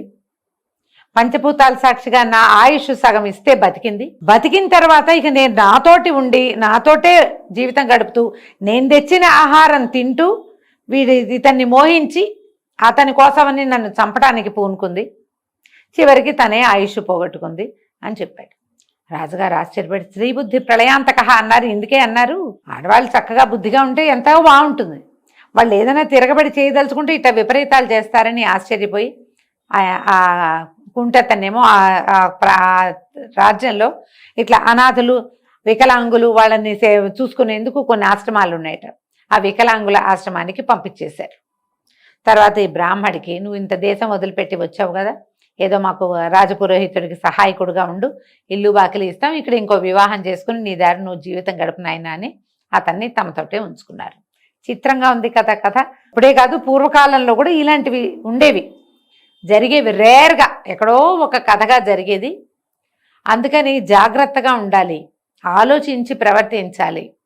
తెలివి తక్కువ ఆలోచనలు చేస్తే చివరికి ఇలాగే అవుతుందని ఈ కథ ద్వారా మనకు తెలుస్తుంది. మనం రకరకాల పంచతంత్ర కథలు చెప్పుకుంటున్నాం. అందులో భాగంగా ఒక కొత్త కథ చెప్పుకుందాం. పూర్వం ఒక నగరంలో నలుగురు బ్రాహ్మణ యువకులు స్నేహంగా ఉండేవాళ్ళు. అయితే వీళ్ళ ఇళ్లలో ముగ్గురు బాగా శాస్త్రాలు తెలిసిన వాళ్ళు, రకరకాల మంత్రాలు శాస్త్ర పరిజ్ఞానము కలిగిన వాళ్ళు. నాలుగో వాడు ఎక్కువగా విద్యాగంధం అంటిన వాడు కాదు. అంటే బేసిక్ స్టడీస్ దగ్గర ఈ అబ్బాయి బాగా చదవలేకపోతున్నాడని పాఠాల నుంచి తొలగించి ఏవో వేరే విద్యలు నేర్చుకున్నాడు, కానీ చదువు లేదు. కొంచెం అజ్ఞానిగా కూడా ఉండేవాడు. కానీ అంటే శాస్త్ర పరిజ్ఞానం లేక అజ్ఞానమే, కానీ లౌకికమైన జ్ఞానం ఉండేది. వీళ్ళ ముగ్గురికి కావాల్సిన రకరకాల వ్యవహారాలకి సహాయాలు చేసేవాడు, మాట సహాయం చేసేవాడు. ఎక్కడికైనా వెళ్ళినప్పుడు తను తోడుగా ఉండేవాడు. ఏదైనా పని కావాల్సినప్పుడు దానికి ఏం మార్గమో ఉపదేశించేవాడు. ఇట్లా చేసుకునేవాడు. అయితే వీళ్ళు నలుగురు ఓసారి ఏమనుకున్నారంటే, ధనం లేకపోవటం వల్ల మనకు చాలా సమస్యలు వస్తున్నాయి, ఇన్ని శాస్త్రాలు చదువుకున్నాం, ఇంత విద్య వచ్చు, మన ఊర్లో మన విద్యకి పెద్దగా రాణింపు లేదు, ఎక్కడైనా బయట దేశానికి వెళ్ళి సంపాదించుకొద్దామని అనుకున్నారు. నలుగురు బయలుదేరారు. ఎక్కడో ఒక చోట విడిది చేసినప్పుడు ఏమనుకున్నారు, నేను ఆ పని చేస్తాను, నువ్వు ఈ పని చెయ్యి అని మాట్లాడుకున్నాక ఈ నాలుగో వాడు ఏం చేస్తాడు, వీడేమి విద్య లేదు, శాస్త్రజ్ఞానం ఉన్నవాడు కాదు, నువ్వు వెనక్కి వెళ్ళిపోమని మిగిలిన వాళ్ళలో ఇద్దరు గట్టిగా అన్నారు. నీకు ఎందుకు, నువ్వు మాకే సహాయం చేస్తావు, నీకు ఎలా డబ్బు వస్తుంది, మా డబ్బు మీద నువ్వు తినాల్సి వస్తావు, కాబట్టి నువ్వు వెనక్కి వెళ్ళిపోమంటే ఇంకొకడు ఉన్నాడు, ఇద్దరు కాకుండా మూడో వాడు, పర్వాలేదులే వీడు మనకి పని సాయం ఉంటాడు, మనిషి సహాయం ఉంటాడు, నలుగురిలోకి వెళ్ళినప్పుడు నాలుగో మనిషిగా ఉంటాడు, ప్రయాణంలో నాలుగో వాడిగా ఉంటాడు, సామాన్లు మోస్తాడు, మనం ఏదైనా పనిలో పడితే మనకు అన్నం ఆహారం ఏర్పరిచే వ్యవహారం అయినా వీడు చేస్తాడు, అంతగా అయితే నేను నాకు వచ్చే ధనంలో కొంత వాటా నేను వీడికి ఇస్తాను, మీరు ఇచ్చినా ఇవ్వకపోయినా వీడిని తీసుకెళ్దామని బలవంత పెట్టాడు. సరే, మిగిలిన వాళ్ళిద్దరూ కూడా, వాళ్ళకి పెద్ద అతన్ని వెనక్కి పంపడం ఇష్టం లేదు నిజానికి, కానీ ఉపయోగపడ్డు, వేస్ట్ కదా, ట్రిప్ వేస్ట్ అని భావించారు. కానీ ఇతను బలపరిచేసరికి ఒప్పుకున్నారు. నలుగురు కలిసి వెళ్ళారు. తూర్పు దేశం వెళ్దాం అనుకున్నారు వాళ్ళు. ఆ దారిగా ప్రయాణాలు చేసుకుంటూ వెళ్ళారు. ఆ తూర్పు దేశానికి దగ్గరలో ఉన్నటువంటి ఒక అడవిలోకి ప్రవేశించారట. నలుగురు వెళ్ళారు. వెళ్తే వీళ్ళు ఒక చెట్టు కింద కూర్చుని కబుర్లు ఆడుకుంటున్నారు. తెచ్చుకున్న మధ్యలో, అంటే ముందు ఊళ్ళల్లో కట్టించుకున్న ఆహారం ఏదో తిన్నారు, సమీపంలో ఏవో చెట్టుకాయలు కనపడితే అవి కూడా కోసుకున్నారు. కాసేవో మంచినీళ్ళు ఉన్నాయి, తాబేటికాయ నీళ్ళు తాగి కులాసాగా మాట్లాడుకుంటూ దూరంగా చూస్తే వాళ్ళకు ఒక శరీరం కనపడింది. శరీరం అంటే ఇది పూర్తిగా బాడీగా లేదు, దేంతో ఒక జంతువు తాలూకు అవశిష్టాలు, అంటే దాని ఎముకలు లాంటివేవో కనిపించినాయి. కనపడేసరికల్లా అది ఏం జంతువు అని మాట్లాడుకున్నారు. వాళ్ళల్లో ఒకడన్నాడు, దగ్గరికి వెళ్ళి చూసి, అరే ఇది సింహంలాగా తెలుస్తోంది, నా జ్ఞానంతో నాకు ఇది అర్థమైంది, దీన్ని ఇలా నేను పెట్టగలుగుతాను అని చెప్పేసి అక్కడ ఉన్న బొమికల కుప్ప, అంటే ఎప్పుడో చచ్చిపోయింది సింహం, కళేబరం కుళ్ళిపోయి పాడైపోయి అన్నీ ఎండిపోయి చర్మము మాంసం అన్నీ హరించుకుపోయాక దాని తాలూకు అస్థిపంజరం ముక్కాచక్కాగా ఉందన్నమాట, సింహం తాలూకు అస్థిపంజరం. సరే, ఇతను ఏం చేశాడు, నాకు ఈ జ్ఞానం ఉంది, నేను చదువుకున్న పాఠాలు ఇవే, ఎలాంటి ఎముకల కుప్పనైనా నేను సరైన ఆకారంలో అమర్చగలనని ఒక సింహం కూర్చున్నట్టుగా ఈ ఎముకల్ని అమర్చాడు. ఇది సింహపు శరీరము అని చెప్పేసరికల్లా రెండో వాడు అన్నాడు, ఏ ఎముకల కుప్ప కనపడినా దానికి చర్మము మాంసము వచ్చేలాంటి విద్య ఉంది, అలాంటి మంత్రాలు ఉన్నాయి నా దగ్గరని. ఈ సింహపు ఆకారంలో కూర్చోపెట్టబడిన ఈ అస్థిపంజరానికి పూర్తిగా కవర్ అయ్యేలాగా కండలు, నెత్తురు, మాంసము అంతా ఏర్పరిచి, పూర్తిగా చర్మం కూడా ఏర్పరిచి మంత్ర విద్యతోటి ఒక మరణించిన సింహం కూర్చున్నట్టుగా చేశాడు. దాన్ని ముందు బొంకల కుప్ప, తర్వాత ఏమో దాని ఆకారం అస్థిపంజరం ఆకారంలో అమర్చబడింది, ఇప్పుడు దానికి చర్మము మాంసము అన్నీ ఇవ్వబడ్డాయి. చూసరికల్లా భలే ఉంది, నిజంగా నిజపు సింహంలాగానే ఉంది, ఎంతో బాగుందంటే మూడో వాడు అన్నాడు, రే నా ప్రజ్ఞ చూడండి, ఇప్పుడు మీరు ఒకడేమో అమర్చగలడు, రెండో వాడు దానికి అవయవాలు సరిపడేలాగా అంటే చర్మాన్ని దాన్ని అమర్చి దాన్ని రియల్గా కనపడేలాగా చేయగలడు. నేను దాన్ని రియల్గానే చేయగలను. దీనికి ప్రాణం పోసే విద్య ఉంది నా దగ్గర.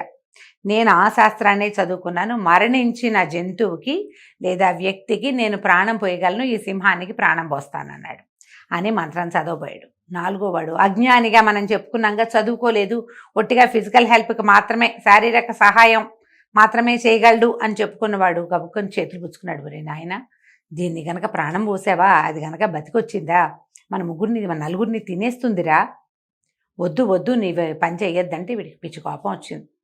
అవురవురా, ముందు వాళ్ళిద్దరూ తమ విద్యలు ప్రదర్శిస్తుంటే నువ్వేమైనా మాట్లాడేవా? చెప్పలేదు నువ్వు. ఇప్పుడు వాళ్ళిద్దరూ తమ విద్యలు ప్రదర్శిస్తే నా దగ్గరున్న మహాద్భుతమైన ప్రాణం పోసే విద్యని నేను ప్రదర్శించకపోతే ఎట్లా? నా శక్తియుక్తులు నేను కూడా పరీక్షించుకోవాలి కదా. అందుకని నేను ఇది చేసి తీరుతానన్నాడు.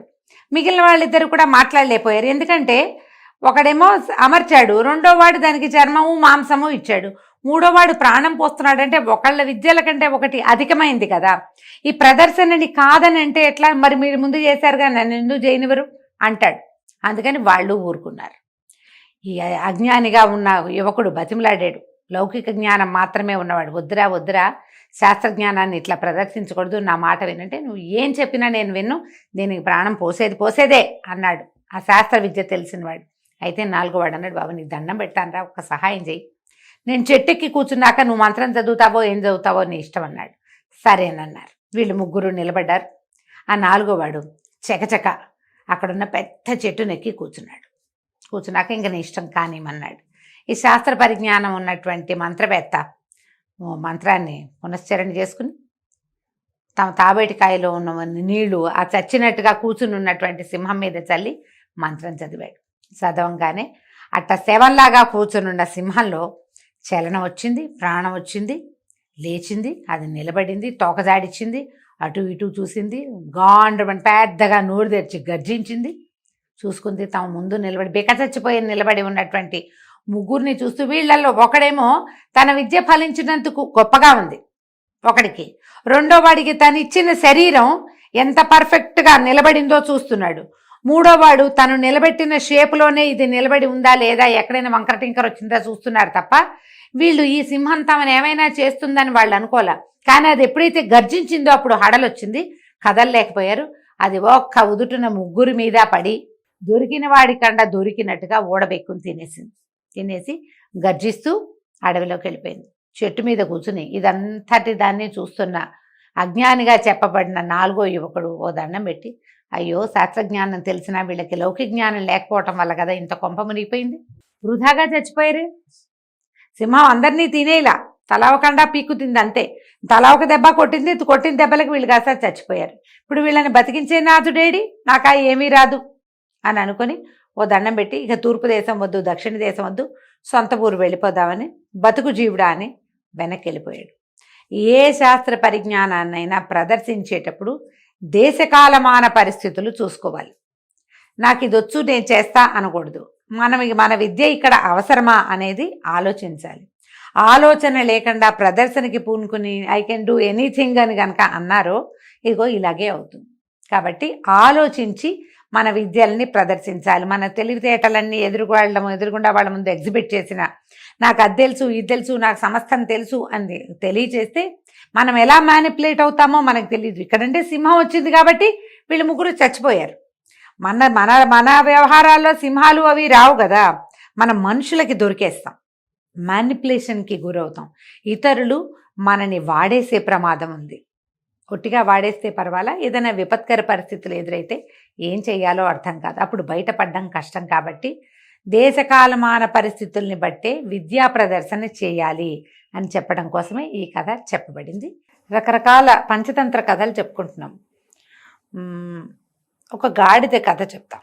ఒక ఊళ్ళోనట శుద్ధపట్టుడని ఒక చాకలాయన ఉండేవాడు, రజకుడు. అయితే ఈ రజక వృత్తిలో పూర్వం ఇప్పుడు అంత తక్కువగా ఉన్నారు, కానీ ఇది వరకు వీళ్ళకి ఏంటంటే గాడిదల్ని వాటిని మేపేవారు బాగా. గాడిద ఉంటే ఏంటంటే అది ఎక్కువ బరువుని సులువుగా మోసుకెళ్తుంది ఒకటి, రెండోది ఎక్కువ మెయింటెనెన్స్ లేదు, దానికి ఏదో గడ్డి గాదం పడేస్తే సరిపోతుంది, అది రోడ్ల మీద ఉండే గడ్డిని తినే పెరుగుతుంది, దానికి గుర్రాల్లాగా మెయింటెనెన్స్ వ్యవహారాలు అవి ఉండేవి కాదు. ఈ శుద్ధపట్టుడి దగ్గర ఒక బలహీనమైన ఒక గాడిద ఉండేది.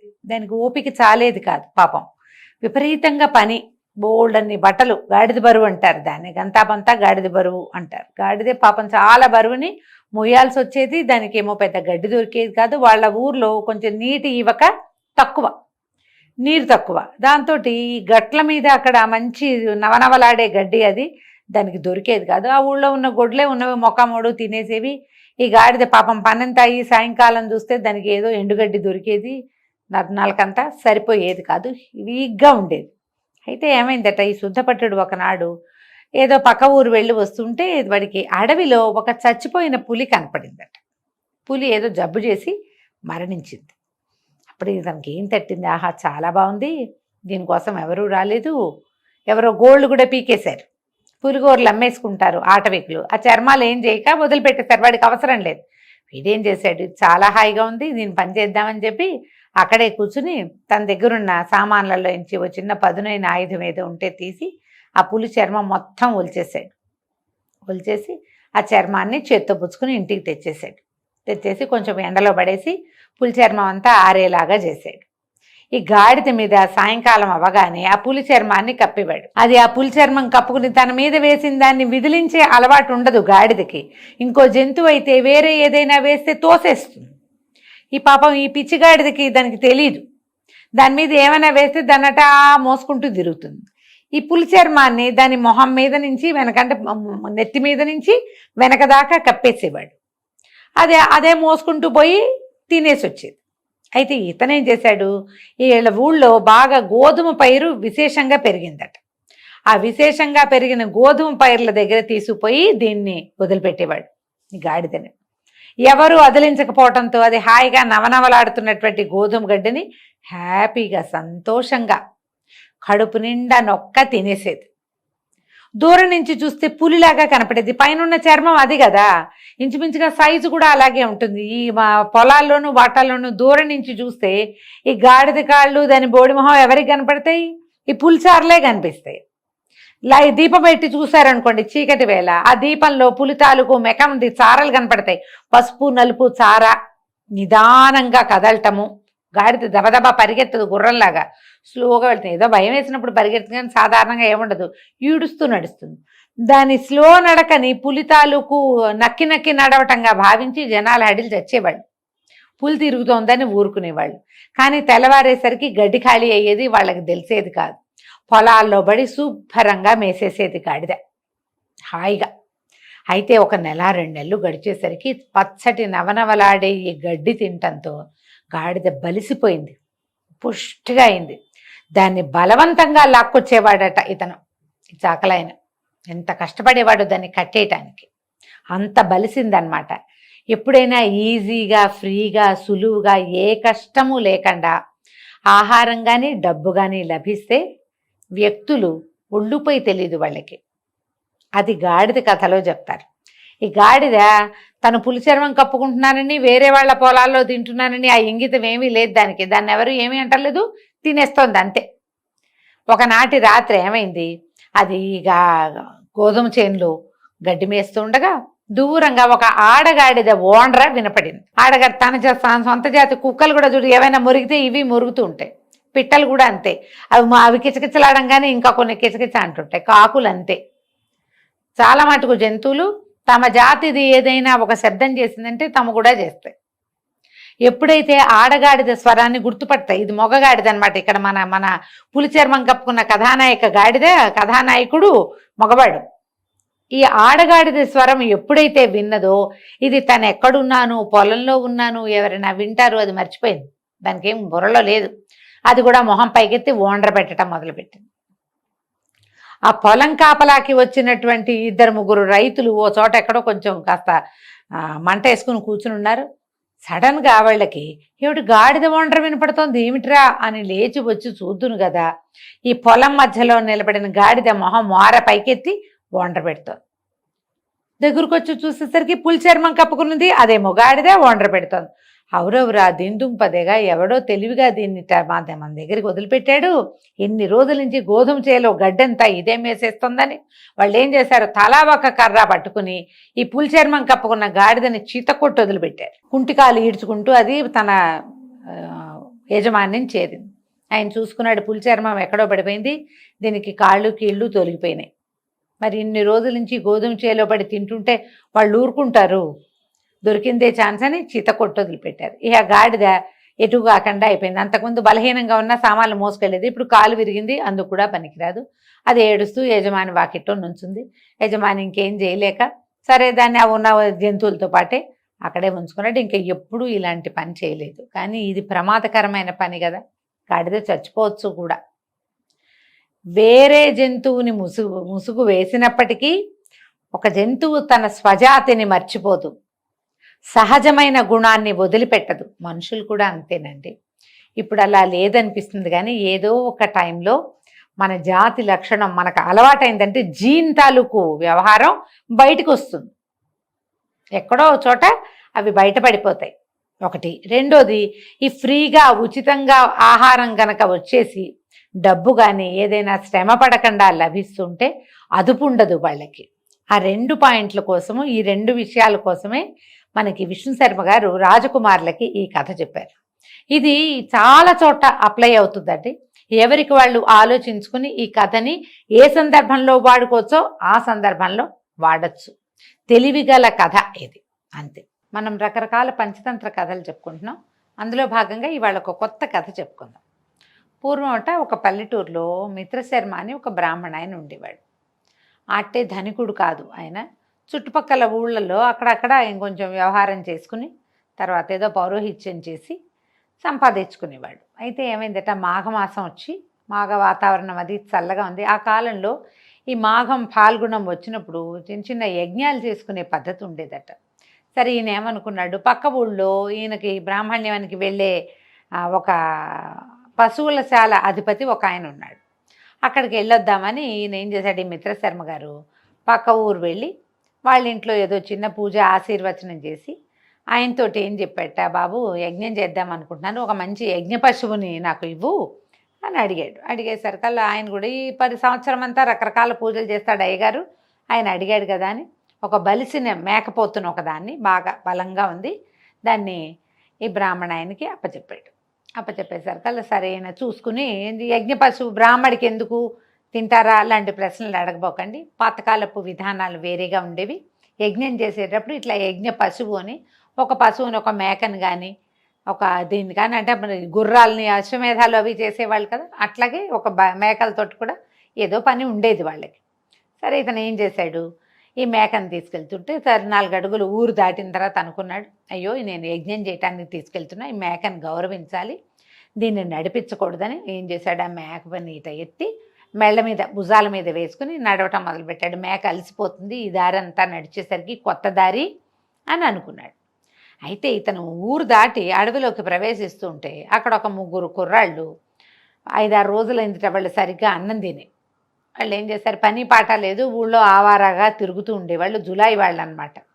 ఇది చూసి అబ్బో పక్క ఊరి అయ్యగారు మంచి బ్రహ్మాండమైన మేకను పెట్టాడు, ఎలాగైనా ఈ మేకను సంపాదించాలి. ఈయనకి ఎందుకు మేక, బ్రాహ్మణ ఆయనకి వాళ్ళకి తెలుసు, ఊళ్ళో అందరికీ తెలుస్తాయి, యజ్ఞం ఏదో ఉండుంటుంది, దానికోసం తీసుకెళ్తున్నాడు, ఈయనకి యజ్ఞం సంగతి ఆయన చూసుకుంటాడు, ఈ మేకలైపోయినా వచ్చిన యజ్ఞానికి వచ్చిన ఇబ్బంది ఏం లేదు, మేకను కొట్టేయాలనుకున్నారు వాళ్ళు. ఈ కొట్టేయటం కోసం ఏం చేశారు, 3 బాగా మాట్లాడుకుని ఒకడేమో అక్కడే నడవటం మొదలుపెట్టాడు, కొంచెం గబగబా నడవటం మొదలెట్టాడు, మిగిలిన 2 పరిగెత్తుకుంటూ ముందుకెళ్ళిపోయారు. మొత్తం మీద బ్రాహ్మణ్ణి దాటేసి పక్కన ఆయనకి కనపడేలాగా కాకుండా పక్కన దారిలోంచి ముందుకెళ్ళిపోయారు. వెళ్ళిపోయి మొదటి వాడు ఏం చేశాడు, ఈ బ్రాహ్మణ ఆయనకి ఎదురొచ్చాడు. కొంత దూరం ముందుకు పరిగెత్తి ఆయన వైపుకి నడిచాడనమాట. నడిచి ఏమన్నాడు, అయ్యగారు దండాలండి, ఆశీర్వచనాలు కావాలి మీవి, మీరు చాలా గొప్పవారు అని. అయ్యో అదేంటండి, ఇంత చక్కటి సోత్రేయ బ్రాహ్మడు కుక్కనెత్తుకెళ్తున్నారు ఏంటండి అన్నాడు. అనగానే నేను ఉలిక్కిపడ్డాడు. కుక్క ఏమిటి, మేక కదా ఇది అని తెల్లబోయి, ఏరా ఆశీర్వచనాలు కావాలంటావు ధూర్తుడా, నువ్వు నీకు మేకకి కుక్కకి తేడా తెలియదురా దౌర్భాగ్యుడా, మేడ మీద ఉన్నది మేక, నేను యజ్ఞ పశువుని తీసుకెళ్తున్నాను, కళ్ళు కనపడవా ఏమిట్రా నీకు తాగేస్తున్నావా? నువ్వేం తాగావు? దేనివల్ల నీ కళ్ళు ఇలా బయర్లు గమ్మి ఇలాగ అంటున్నావు నువ్వు నన్ను అని గట్టి గట్టిగా కేకలు పెట్టాడు. కేకలు పెట్టేసరికి ఈ మొదట వచ్చిన కుర్రాడు, అయ్యో అలాగండి, కుక్కలా కనపడుతుందండి అది. సరేలేండి మీ ఇష్టం పెద్దవాళ్ళు, మీకు మేము చెప్పేదేముంది. నాకే సరిగ్గా కనపడలేదేమో కానీ కుక్కేనండి ఇది, కుక్కలాగానే కనపడుతుంది. ఏంటో కుక్కని ఎత్తుకెళ్తున్నాడు అయ్యగారు, కాదంటాడు అని గొణుగుతూ ఆయన పక్క నుంచి నడిచి వెళ్ళిపోయాడు. ఎంత వెళ్ళిపోయాడు, ఏమిటిది కుక్క అంటాడు, శుభ్రమైన మేక అని దాని కాళ్ళు బట్టిగా పట్టుకున్నాడు. పట్టినది మే అంది. మే అంటోంది కాబట్టి మేకే, నేనేం పొరపాటు పడలేదని ఈయన ఇంకా నడవటం మొదలుపెట్టాడు. ఈ ముందు పరిగెత్తుకెళ్ళిపోయారుగా ఇద్దరు. ఆ ఇద్దరిలో ఒకడు అంటే రెండో వాడు ఎదురొచ్చాడు ఈయనకి.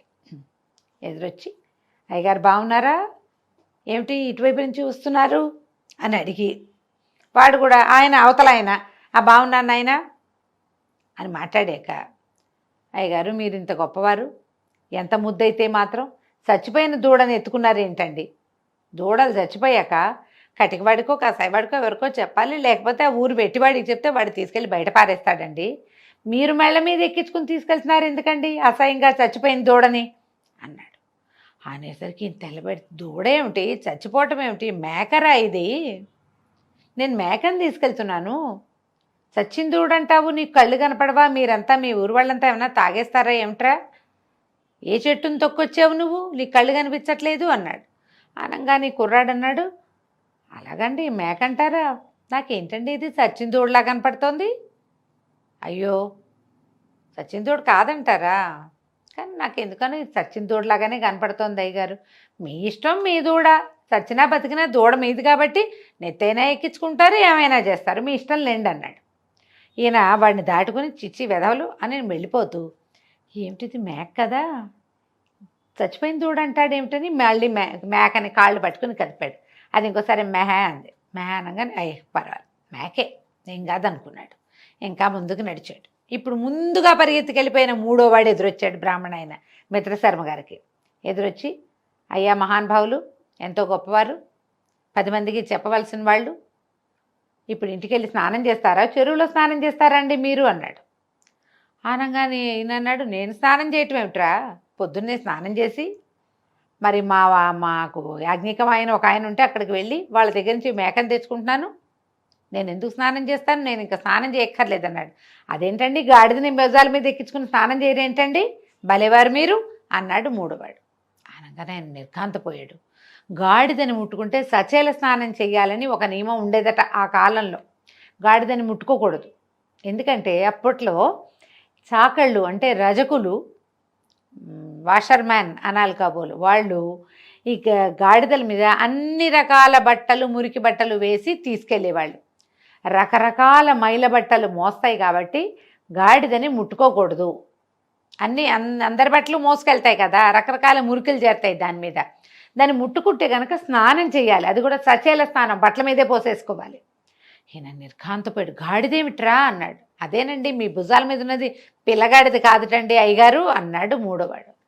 ఆయన ఆశ్చర్యపోయాడు. అయ్యో బాబోయ్, గాడిదని ఎత్తుకున్నానా నేను?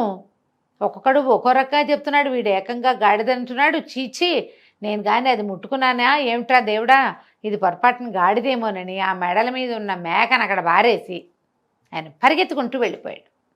ఒకసారి లొంగరు మాటలకి, రెండోసారి లొంగరు, మూడోసారి లొంగి తీరతారు. ఆయన మా మేకను వదిలేశాడు, పరిగెత్తుకుంటూ వెళ్ళిపోయి ఊరు చెరువులో స్నానం చేసి ఇంటికి వెళ్ళిపోయాడు. ఈ ముగ్గురు కుర్రాళ్ళు ఆ కింద పడిన మేకని పట్టేసుకుని చక్కగా తీసుకెళ్ళి దాన్ని పచ్చనం చేసి ఎలా కావాలో అలా ఆరగించేశారు. ఈ కథలో చూడండి ఎంత విచిత్రమైన విషయం చెప్తున్నారు. సాధారణంగా ఏ విషయమైనా ఎవరినైనా నమ్మించడం కష్టం, కానీ అతి వినయంతో ఎవరినైనా నమ్మించదు. అతి వినయం అంటే మీరు ఇంద్రుడు చంద్రుడు, మీకు ఎన్నో తెలుసు, మీలాంటి వాళ్ళు మీరే, మీకు సాటి ఎవ్వరూ లేరు అంటాం, మీకు అన్నీ తెలుసు అంటాం. వాళ్ళని అలా మాట్లాడితే నమ్మించవచ్చు. ముద్దుగా మాట్లాడటం, స్త్రీలు అని రాస్తాడు పంచతంత్రకర్త అయితే, ఆడవాళ్ళు చక్కగా మాట్లాడితే ఎవరైనా లొంగిపోతారు. తర్వాత మోసగించాలన్న ఉద్దేశం ఉంటే అవతల వాడికి తానా తందానా అంటాం. మోసగించాలన్న ఊహ ఉంటే వాళ్ళు ఎవరినైనా లొంగదీయగలరు, ఎవరినైనా నమ్మించగలరు. అవతల వాడు వినయం ఏమిటి అనేది తెలివిగా ఉంటే కానీ మనం దాని నుంచి తప్పించుకోలేము. ఒక మనిషిని ఒప్పించాలంటే ఇలాంటి ఉపాయాలు చేయాలని పంచతంత్ర కథలు మనకి తెలియజేస్తాయి. మనం ఒప్పించక్కర్లా, కానీ మనం ఒప్పేసుకునే పరిస్థితి ఒకటి వస్తూ ఉంటుంది. అప్పుడప్పుడు మనం దొరికిపోతాం ఎవరికో, ఎవరో మోసం చేస్తారు. దానికి కారణం ఏంటంటే మనం వాళ్ళ అతి వినయానికో, అతి మృదువైన మాటలకో, అతి తెలివితో మోసం చేయాలన్న ఉద్దేశానికో మనం పడిపోతాం. వాటికి దొరకకుండా ఉండాలి. లేదా మనం అలా ఎవరినైనా లొంగదీయాలంటే ఈ పద్ధతిని పాటించాలని చెప్పటం కోసం ఈ మూర్ఖ బ్రాహ్మణ త్యాగ కథ. అంటే ఇది నిజానికి ఆయన తీసుకొచ్చింది మేకపోతునే, తెచ్చింది మేకపోతునే. తను తెచ్చింది మేకనవునో కాదో నన్న అపనమ్మకాన్ని ముందు 2 సార్లు క్రియేట్ చేసి 3వసారి ఆయన్ని సక్సెస్ఫుల్గా నమ్మించేశారు. ఈ కథని ఎన్ని చోట్ల వాడుకుంటారో కార్పొరేట్ స్టోరీస్గా చెప్తారు ఈ కథల్ని. అవసరం వచ్చినప్పుడు పిల్లలకి చక్కగా ఈ కథ చెప్పండి. ఇలా మోసపోకూడదు అని తెలియజేయండి. పంచతంత్ర కథలు చెప్పుకుంటున్నాం మనం. పంచతంత్రాల్లో కథలు కొన్ని వింతగా ఉంటాయి కదా. సాధారణంగా ఏంటంటే మనం మన శత్రువుకి హెల్ప్ చేసేటప్పుడు, శత్రువుకి ఏదో అతను అడిగాడు ఒక సహాయం చేస్తున్నాం, సగం నిజం సగం అబద్ధం చెప్పాలట. శత్రువు సమస్య తీరాలి, ఆ శత్రువు సమస్య మనకి తీరాలి. అతనికి ఉన్న సమస్య తీరాలి, అతని సమస్య మనకి తీరాలి. దానికి ఎట్లా చేయాలి అని ఒక మంచి కథ చెప్తున్నారు. పూర్వం ఒక పెద్ద జీలుగు చెట్టు ఉండేది ఒక నదీ తీరంలో. అయితే ఈ నదీ తీరంలో ఉన్న జీలుగు చెట్టు మీద బోలెడని కొంగలు ఉండేవట. ఆ చెట్టుకు ఉన్న తొర్రలో ఒక నల్లటి తాచుపాము ఒకటి ఉండేది. అదేం చేసేది, చెట్టు మీదకి పాకి వెళ్ళి ఈ రెక్కలు వచ్చి రాకుండా ఉన్న కొంగ పిల్లల్ని తినేసేది. కొంగలకి వేరే మార్గం లేదు, ఏదో బతికినన్ని బతుకుతాయి, పోయినన్ని పోతూ ఉంటాయి. ఇక అట్లా జరుగుతుంది. అయితే ఒకనాడు ఒక కొంగ గుడ్లు పొదిగింది, కొంచెం పిల్లలు కాస్త కోకోలాడుతున్నాయి అన్నమాట, ఇంకా రెక్కలు రాల. అది ఆహారానికి వెళ్ళొచ్చేసారు కదా, అదే స్వయంగా చూసింది నల్లతాచు తన గూడు మీదకి పాకి ఆ పక్షి పిల్లలు కొంగ పిల్లలు 2-3 అది తినేసేది. ఏం చేయాలో తెలియలా కొంగకి. పరమ దుఃఖంతో అదేం చేసింది, ఆ చెరువు గట్టు మీద కూర్చుని దుఃఖిస్తోంది, ఏడుస్తోంది. ఆ నది గట్టు మీద, ఆ నదిలో ఒక ఎండ్రకాయ ఉందట. ఎండ్రకాయ అంటే ఇంచుమించుగా పీత లాంటిది, కొంచెం అటు ఇటుగా ఏదో చిన్న తేడా ఉంటుంది. దానికి ఇంగ్లీష్ పేరైతే వేరే తేడా ఉంది, మనం ఇలాగే పీతని అలాగే చెప్పుకుంటాం, కొంచెం పెద్దదనమాట. ఆ ఎండ్రకాయ పాక్కుంటూ వచ్చి ఓ స్నేహితుడా, ఎందుకు ఏడుస్తున్నావు, ఏమిటి ఇంత దుఃఖంలో ఎందుకున్నావు, మామూలుగా నువ్వు జపం చేస్తావు కదా అంటే నిశ్శబ్దంగా నుంచుంటుంది కొంగ. నుంచుని చటుక్కున చేపలు తన దగ్గర ఫ్రీగా అటు ఇటు తిరగడం మొదలెట్టేసరికి చటుక్కున పట్టేస్తుంది. నువ్వు జపం చేసుకునేవాడివి, జపం చేయకుండా దుఃఖిస్తున్నావేమిటి అనేసరికల్లా ఆ కొంగ ఇంకా పరమ దుఃఖంతో, ఓ స్నేహితుడా, నేను ఎంతో దురదృష్టవంతుణ్ణి, ఈ దౌర్భాగ్యుడి పిల్లలు నాగుపాముతోటి తినివేయబడ్డాయి, త్వరలో ఉన్న ఒక పాము మా పిల్లల్ని తినేస్తోంది, ఇవాళ ఆ దురదృష్టం నాకు పట్టింది, నా పిల్లల్ని తినేసిందో అని వలవల ఏడ్చింది కొంగ. అయితే ఎండ్రకాయ అనుకుంది, పాపం వీడి ప్రాబ్లం ఉంది, వాడి పిల్లలు పోయినాయి కదా, సలహా చెప్దాం అని అనుకుని వీడి పీడ మాకు కూడా విరగడవ్వాలి. ఎందుకంటే కొంగలు బేసిక్గా చెరువులో ఉన్న వాటికి లేదా నీటిలో ఉన్న వాటికి శత్రువులుగా ఉంటాయి. జన్మ విరోధం ఉంటుంది. శత్రుత్వం ఏముంది, చంపేయడం తినేయడమే, అంతకంటే లేదు. ఇదేం ఫైటింగు రాజ్యాల కోసం వ్యవహారం ఏమి ఉండదు అక్కడ. కేవలం వాటికి ఆహారం కావాలి. కాబట్టి ఈ చెరువులో ఉన్నటువంటి చేపలు, పీతలు, నత్తగుల్లలు, ఎండ్రకాయలు, తాబేళ్లు, కొండకచో వీటన్నిటికీ కొంగ బేసిక్ శత్రువుగా ఉంటుంది. దీని పీడ కూడా విరగడవ్వాలని ఏమందంటే, ఓ స్నేహితుడా, నువ్వు ఎందుకు ఇలా బాధపడద్దు, ఓ పని చెయ్యి, దూరంగా అడవిలో ఆ పొదల దగ్గర ఒక ముంగిసి ఉంటుంది. నువ్వేం చేస్తావంటే కొన్ని చేపలు పట్టుకుపోయి ముందు నీ చెట్టు దగ్గర మొదలుపెట్టి ముంగీస బొరియదాకా వేసుకుంటూ వెళ్ళి, అవిట బొరియలు చేసుకుని ఉంటాయి పొదల్లో, అక్కడ పడుకుంటుంది. అది చల్లగా ఉండటం కోసం భూమికి చెట్లకి మధ్యలో ఖాళీ స్థలాల్లో ఇరుక్కుని అలా బొరిలాగా చేసుకుని ఉంటుందన్నమాట. కొంచెం ఇంచుమించు కుందేళ్ళవి బరోస్ అంటాం కదా, అలా కనపడతాయి అక్కడ. దాన్నే బొరి అంటారు తెలుగులో. అయితే ఈ చేపలు గనక వేసావంటే ముంగీసి వస్తుంది అని చెప్పింది. ఈ కొంగ సరేననుకుని ఏం చేసింది, చెరువులోంచి కొన్ని చేపలు పట్టి తన ముక్కుతోటి ముక్కలు కత్తిరించి తామున్న జీలుగు చెట్టు దగ్గర నుంచి అడవి మార్గంలో ఉన్నటువంటి ఈ ముంగిస యొక్క బొరియ వరకు వేసుకుంటూ పోయింది. చేపల వాసనకి ఈ బొరియలో ఉన్న ముంగిస బయటకు వచ్చింది. దారిలో కనపడుతున్న ఒక్కొక్కటి వాసనని బట్టి చేప ముక్కలన్నీ తింటూ జీలుగు చెట్టు దగ్గరికి వచ్చేసి చెట్టు దాకా వచ్చాక చేపల వాసన పోయి పాము వాసన వస్తుంది.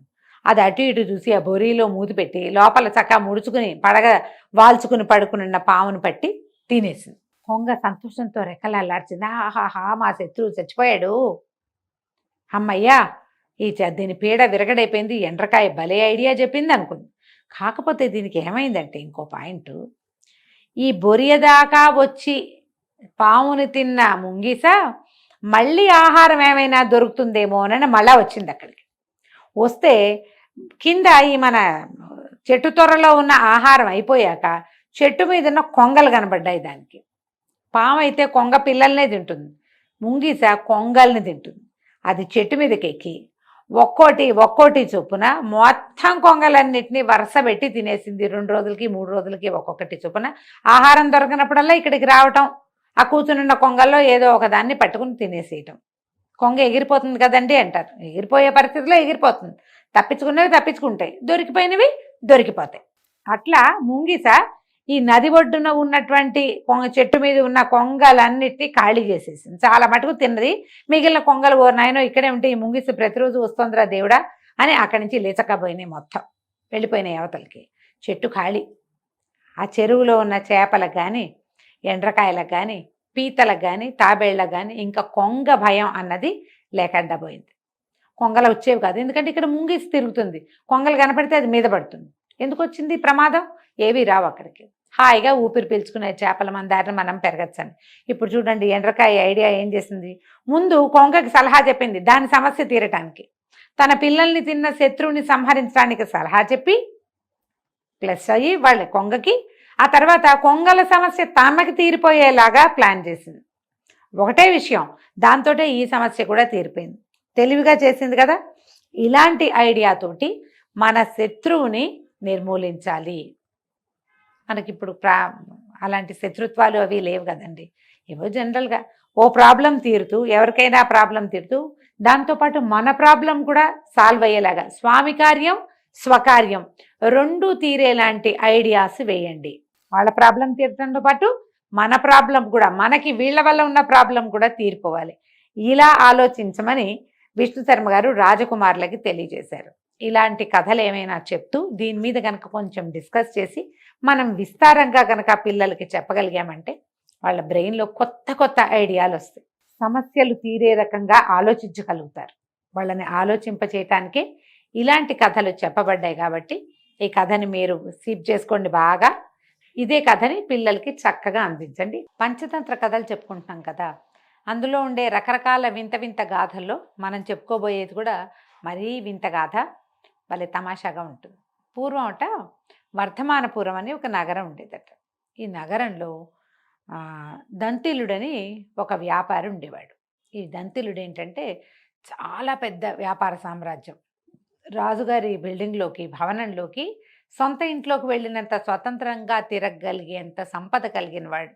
రాజుకు అవసరమైన ప్రతి వస్తువు అతని వ్యాపారంలో నుంచే బయటకు వచ్చేది. రాజుగారు ఏదైనా కొత్త వస్తువు తెప్పించుకోవాలంటే దంతిలుడే వాటిని అరేంజ్ చేసేవాడు. ఆ పద్ధతి వల్ల అతను రాణివాసంలోకి కూడా సులువుగానే వచ్చిపోయి తిరుగుతూ ఉండేవాడు అనమాట. అయితే ఇది కుర్రవాడుగా ఉండగా రాజుగారింటికి తిరగటం అతనికి అలవాటైంది. కొంచెం పెద్దవాడయ్యాక అతనికి వివాహం అయిందట. వివాహం చేసుకున్న సందర్భంలో మొత్తం రాజసభలో ఉన్న అధికారులందరినీ పెళ్లికి పిలిచారు. ఈ వివాహ సమయంలో వచ్చినటువంటి పెద్దలందరితోటి రాజుగారి గదులు ఊడ్చేవాడు, అంటే భవనంలో గదులు ఊడ్చేవాడు గోరంభుడని ఒకడు కూడా వచ్చాడు. పిలిచారు, అందరినీ పిలిచారు, అన్ని క్యారెక్టర్స్ అంటే అన్ని రకాల క్లాసుల వాళ్ళని పిలిచారు. క్లాస్ 4 వాళ్ళకు కూడా పిలుపు వచ్చింది. అయితే ఈ గోరంభుడు ఏం చేశాడంటే, ఇతను బ్రాహ్మణ సమారాధన చేస్తున్నప్పుడు దంతిలుడు బ్రాహ్మణ సమారాధన చేస్తుంటే బ్రాహ్మలందరినీ కూర్చోబెట్టి పెద్దవాళ్ళకి పూజ చేసి వాళ్ళ కాళ్ళు కడిగి ఆ నీళ్లు నెత్తిపై చల్లుకుని వాళ్ళకి వస్త్రాలు ఇచ్చే సమయంలో ఆ వరసలో వెళ్ళి గోరంభుడు కూడా కూర్చున్నాడు. ఇక్కడ క్లాస్ కంటే ఈ బ్రాహ్మలేమో వీళ్ళేమో పండితులు, గోరంభుడు పని చేసుకునేవాడు. పని చేసే వాళ్ళ సమూహం ఇంకొకటి ఉంది. ఈ పెద్దవాళ్ళ సమూహంలో కూర్చునేసరికి దంతిలుడికి నచ్చక కాస్త కేకలేసి అర్ధచంద్ర ప్రయోగం అని రాస్తారు. అర్ధచంద్ర ప్రయోగం అంటే మెడ పట్టుకుని తోశారనమాట, అతన్ని బయటికి తోసేశారు, అతన్ని రానివ్వాలి. దాంతో ఈ గోరంభుడికి ఒళ్ళు మండిపోయింది. అవురవురా, వీడికి ఎంత పొగరు ఈ దంతిలుడికి, వీడి అంతు చూద్దాం అనుకున్నాడు.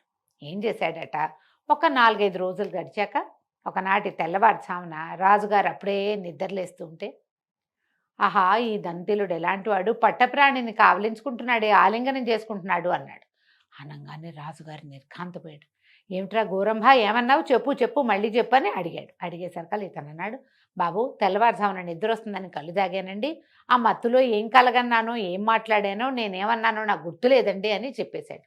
కానీ రాజు స్పష్టంగా తెల్లవారి పావు తక్కువ 6 అయినప్పుడు విన్నాడు, దంతిలుడు పట్టపురాణిని ఆలింగనం చేసుకున్నాడు. ఇంతకంటే అవమానకరమైన మాట ఇంకొకటి ఉందా? దంతిలుడు ఒక వ్యాపారస్తుల పిల్లవాడు.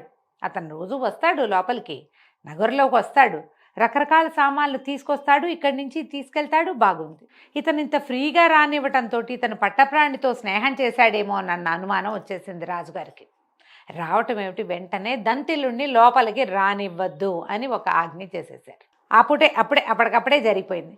10-10:30 అయ్యి ఎండెక్కేసరికల్లా దంతిలుడు ఏదో వ్యాసంగం కోసం, అంటే నగరంలోకి బోళ్ళని సరుకులు పంపిస్తాడు, వాటి డబ్బులు వసూలు కోసమో లేకపోతే కొత్త వస్తువులు వచ్చినాయని చూపించడానికో లోపలికి రాబోయేసరికల్లా ఆమె మిమ్మల్ని రానివద్దని బయటికి పంపించేశారు. ఎన్నిసార్లు అతన్ని రావడానికి ప్రయత్నం చేసినా నగరులోకి అతన్ని రాణివాసం వైపుకి అసలు ఆశే లేదు, ఆస్థానంలోకి కూడా అతను రాల. నేను ఏం చేశాను, నా వల్ల ఏం తప్పు జరిగిందని నన్ను లోపలికి రానివ్వటం లేదు అని పదే ఆలోచించాడు దంతిలుడు. అతనికి అర్థం కాల. ఒక వారం తర్వాత మళ్ళీ అతను వస్తే అతనికి ఏం తెలిసింది, ఈ గోరంభుడు ఎవరో స్నేహితుడితో నిలబడి అక్కడ మాట్లాడుతూ చీపురు పక్కకు పెట్టి మాట్లాడుతూ ఏమన్నాడంటే, ఈ దంతిలుడిని చూసావా, ఈయనతోటి పెట్టుకుంటే చాలా కష్టం రోయ్, మెడపట్టు గెంటిచ్చేస్తాడు, ఇప్పుడు ఆయన కూడా మెడపట్టుకుని గెంటించబడుతున్నాడు, ఆయన చేసిన దానికి ప్రతిక్రియ ఆయనే అనుభవిస్తున్నాడు, చూసావా, ఈయన సామాన్యుడు కాదన్నాడు. అనంగానే అప్పుడు దంతిలుడికి గుర్తొచ్చింది, అవురవురా, నా పెళ్లి రోజున పెద్దవాళ్ళందరి మధ్యలో వచ్చాడని ఈ గోరంభుణ్ణి నేను మెడబెట్టుకుని తోసాను, దాంతో వీడేదో మనసులో పెట్టుకుని రాజుగారికి నా మీద ఏమైనా ఎక్కిచ్చాడు ఏమిటోనో అని ఆలోచించుకుని ఏం చేశాడు, సాయంకాలం వచ్చి రాబోయే గోరంభ మా ఇంటి రాని తీసుకెళ్ళి వెంబడబెట్టుకుని తీసుకుపోయి చక్కటి ఒక వస్త్రాల జతని బహుమానం చేసి, గోరంభ, ఆ రోజు నా పెళ్లి రోజున నువ్వు పెద్దవాళ్ళ మధ్యలోకి వచ్చేసావు, అదే అవజ్ఞ కదా అని నేను నిన్ను వెళ్ళమన్నాను, కానీ అంతకంటే నీ మీద నాకేమీ కోపం లేదోయ్, నువ్వు ఎప్పుడు నాకు ప్రీతిపాత్రుడివే, నీ పని చాలా శుభ్రంగా చేస్తావు, నువ్వు చక్కటి పనివాడివి, ఇదేమీ మనసులో పెట్టుకోకు అని ఆ బట్టలు పెట్టి, ఎందుకో రాజుగారి దగ్గరికి నన్ను రానివ్వటం లేదు, నాకు అర్థం కావటం లేదు అన్నాడు. అనగానే గోరంభుడు అన్నాడు, అయ్యా, ఇంత ఉపకారం చేశారు, పెద్దవాళ్ళకి పెట్టే బట్టలు నాకు పెట్టారు, నేను చూస్తాలేండి దాని సంగతి అని చెప్పాక ఏం చేశాడు గోరంభుడు, ఒక 2-3 రోజుల తర్వాత రాజుగారు పొద్దునే నిద్రలేస్తుంటే, అయ్యయ్యో, ఈ రాజుగారు ఏమిటి మల విసర్జన చేస్తూ దోసకాయలు తింటున్నాడు అన్నాడు. అనేసరికి రాజు ఉలికిపడ్డాడు. ఏమిట్రా గోరంబా, పిచ్చిబాగుడు బాగుతావు, ఏమంటున్నావురా అన్నాడు. అనగానే గోరంబుడు అన్నాడు, ఏమో ప్రభు, కళ్ళు తాగుతాను, తెల్లవారుజామున నిద్ర రాకుండా ఇప్పుడే కాస్త గుంకుపాట్లు పడి ఏవో ఎర్రికళ్ళు వస్తాయి, నేను ఏదో కలవరిస్తానండి అన్నాడు. రాజు ఆశ్చర్యపోయాడు. ఏమిటి వీడికాల పాడుగాను, ఎవడైనా మల విసర్జన చేస్తూ తింటాడా? తినడు. పోని నేనా అందులోను, రాజుగారు మల విసర్జన చేస్తూ దోసకాయ తింటున్నాడని చెప్తున్నాడు, వీడు దుంపదెగా నోటికొచ్చిన పిచ్చి మాటలన్నీ మాట్లాడతాడు, వీడికి ఏం వెర్రికళ్ళు వస్తాయో అని ఎవరినో పిలిచాడు. ఒరే, ఈ గోరంభుడికి ఇంకా కళ్ళు అందనివ్వకండి, వాడు వాగుడు వినలేక వస్తున్నాడు నేనని కేకలేశాడు. 10 గంటల అయ్యేసరికి ఆయన ఆలోచించడం మొదలుపెట్టాడు. అయ్యయ్యో, వీడేదో ఇట్టా పిచ్చి మాటలు మాట్లాడాడని, బంగారం లాంటి దంతిలుడు చిన్నతనం నుంచి వాళ్ళ నాన్న వ్యాపారం చేస్తుంటే వెనకాల పుస్తకం పుచ్చుకొచ్చే రోజుల నుంచి కూడా మన ఇంట్లోకి వచ్చే పిల్లవాడిని ఇంత మాటని నేను ఇట్లా చేశానే, దంతిలుడు ఎంత స్నేహితుడు, ఎన్ని రకాల బహుమానాలు ఇచ్చాడు, ప్రపంచంలో ఎక్కడా దొరకని అద్భుతమైన వస్తువులన్నిటితోటి మన నగరంలో నింపేశాడే, వాడు ఎంతో మంచివాడు, అనవసరంగా దంతిలుడి మీద నేను నిషేధం పెట్టి ఇట్లా ఈ పని చేశానని దంతిలుడి మీద నిషేధం తీయించేశాడు. ఎందుకంటే ఈ గోరంభుడు ఉన్నాడే, వీడు తాగుబోతు, కళ్ళు తాగుతాడు, వీడేదో పిచ్చివాగుడు బాగుతాడు, వీడు ఈ మాట పిచ్చి మాట మాట్లాడాడంటే అది సరైందని ఎలా అనుకుంటాం? ఓసారి పిచ్చివాగుడు వాగితే వాడు ఎప్పుడు పిచ్చివాగుడిదే వాడిది, కాబట్టి ఇక ఆ మాటలు వినిపించుకోకూడదని అసలు గోరంబుడిని తెల్లవారుజామున వీడు మా నగరంలో నా దగ్గర ఉండడానికి వీలు లేదని ఆజ్ఞ జారీ చేసి దంతిల్ని పిలిపించుకుని దంతిల్లుని కేకేసి ఏమీ జరగనట్టే మాట్లాడకుండా ఉండిపోయాడు. ఏం జరిగి రాజుగారు తనని వద్దన్నాడో, ఏం జరిగి మళ్ళీ రమ్మన్నాడో దంతిల్లుడికి ఎప్పుడూ తెలియలే. అది గోరంభుడికి రాజుగారికి మధ్య రహస్యంగా ఒక మాట్లాడకూడని విషయంగా ఉండిపోయింది. చూడండి కథ ఎలా ఉందో. ఒకడు తన నోటు వదరిపాటుతనంతో చెడగొట్టి అదే వదరిపాటుతనంతో మళ్ళీ దీన్ని సరిచేశాడు. ఎంత తెలివైన కథ కదా. ఆలోచించండి, ఈ కథని అర్థం చేసుకోండి. మనం పంచతంత్రలో రకరకాల కథలు చెప్పుకుంటున్నాం. ఒక కొత్త కథ చెప్పుకుందాం. ఇప్పటిదాకా రకరకాల జంతువుల కథలు చెప్పాం కదా. పంచతంత్రంలోనే ఈ ధర్మబుద్ధి పాపబుద్ధి అని మనుషుల కథలు కూడా కొన్ని ఉన్నాయి. ప్రత్యేకంగా కనపడతాయి ఈ కథలు. వీటిని గురించి ఇప్పటిదాకా మనం ఒకసారి కూడా మనుషుల కథలు చెప్పుకోలేదు కాబట్టి ఇవి ప్రత్యేకమైనవి కదా, ఇవి కూడా చెప్దాం అనుకున్నాం అనమాట. పూర్వం ఒక పల్లెటూరులో ఇద్దరు స్నేహితులు ఉండేవాళ్ళట. ధర్మబుద్ధి పాపబుద్ధి, వీళ్ళిద్దరూ ఫ్రెండ్స్. ఈ పాపబుద్ధి పేరేమిటండి అలా ఎవరైనా పెట్టుకుంటారా అంటే, ఊరికే మనకి తెలియటం కోసం, ఒకడు సరైనవాడు రెండోవాడు అంత సరైనవాడు కాదు అని మనకు అర్థం అవడం కోసం అలాంటి పేర్లు పెట్టారు. అయితే ధర్మబుద్ధి పాపబుద్ధికి ఇద్దరికి పెద్ద పెద్ద కుటుంబాలు ఉన్నాయి. పాపబుద్ధికి తండ్రి కూడా ఉన్నాడు. సరే, వీళ్ళు ఏమనుకున్నారు, ఈ పల్లెటూరులో ఎంత సంపాదించుకొస్తే మాత్రము మనకి ఇది సరిపోతుంది, కుటుంబాలను ఇక్కడే ఉంచి పై ఊరికి వెళ్ళి ఏదైనా సంపాదించి తెచ్చుకుందాము, గట్టిగా పెద్ద సంపాదన తెచ్చుకుంటే దాంతో మన కుటుంబ పోషణ చాలా సులువుగా అవుతుంది. ఈ ఊళ్ళో ఉన్న పొలమో పుట్రో ఏదో కాస్త ఇల్లు వాకిలి ఉన్నాయి, అంత మటుకు ఈ ఉన్న ఆడవాళ్ళు పిల్లలు పెద్దవాళ్ళు వీటిని కాపలా కాసుకుంటారని ఈ సమర్థులైన మగవాళ్ళు ఇద్దరు కూడా వేరే ఊరికి వెళ్ళి అక్కడ ఏదో చిన్న వ్యాపారము పని చేసుకోవటానికి దిగారు. ఈ వెళ్ళిన తర్వాత ఏమైంది, వాళ్ళిద్దరూ కొంతకాలం ఒక 2-3 సంవత్సరాల పాటు చాలా పరిశ్రమ చేసి పెద్ద మొత్తమే కూడగట్టుకున్నారు, సంపాదించుకున్నారనమాట. సరే, ఏమనుకున్నారు, ఇంత సంపాదించాం, మన కుటుంబంతో లేని సౌఖ్యం ఏమిటి ఈ కొత్త ఊళ్ళోనూ పై ఊళ్ళలో, ఇంటికి వెళ్ళిపోదామని భావించారు. సరే, ఇద్దరు కలిసి తమ సంపాదించుకున్న మొత్తం ధనాన్ని తీసుకుని సొంత ఊరికి బయలుదేరారు.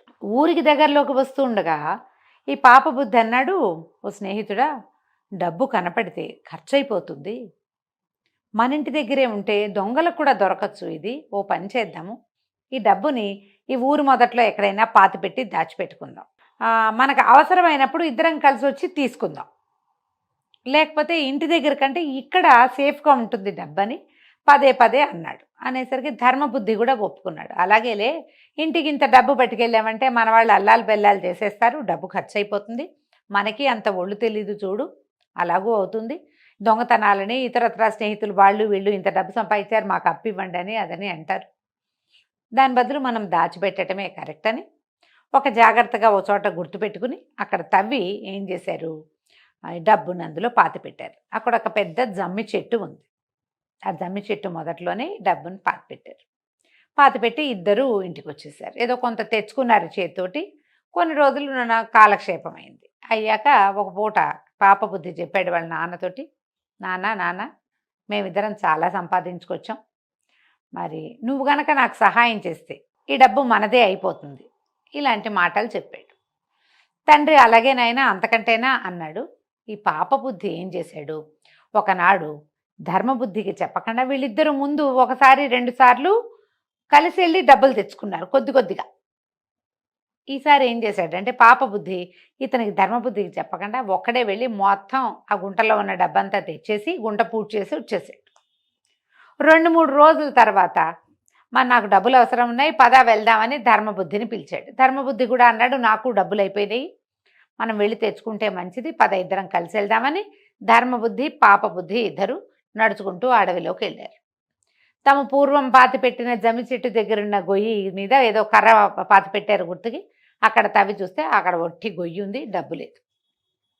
లేకపోయేసరికల్లా పాపబుద్ధి ముందే రియాక్ట్ అయిపోయి, అవురవురా దుర్మార్గుడా, ఎప్పుడో నువ్వు డబ్బులు తీసుకుపోయినట్టున్నావు, ఇవాళ నాకు అవసరం వచ్చింది కాబట్టి ఇది బయటపడింది, నువ్వు పిలవలేదు, నే పిలిచాను, నాకు అవసరమైంది, నువ్వే ఎప్పుడో తీసుకుపోయావు ఈ డబ్బుని, నిజమా కాదా చెప్పు అని పోట్టాడేసరికి ధర్మబుద్ధి అన్నాడు, నేను ఇప్పుడే వస్తున్నాను, నేను తీసుకెళ్ళలా ఈ డబ్బు, నేనేం చేయలా, నువ్వే ఏదో చేసుంటావు, నేను చేయలేదు కాబట్టి ఇక మిగిలింది నువ్వే, మన ఇద్దరికి తప్పిస్తే ఇది మూడో కంటి వాడికి తెలియదు అన్నాడు.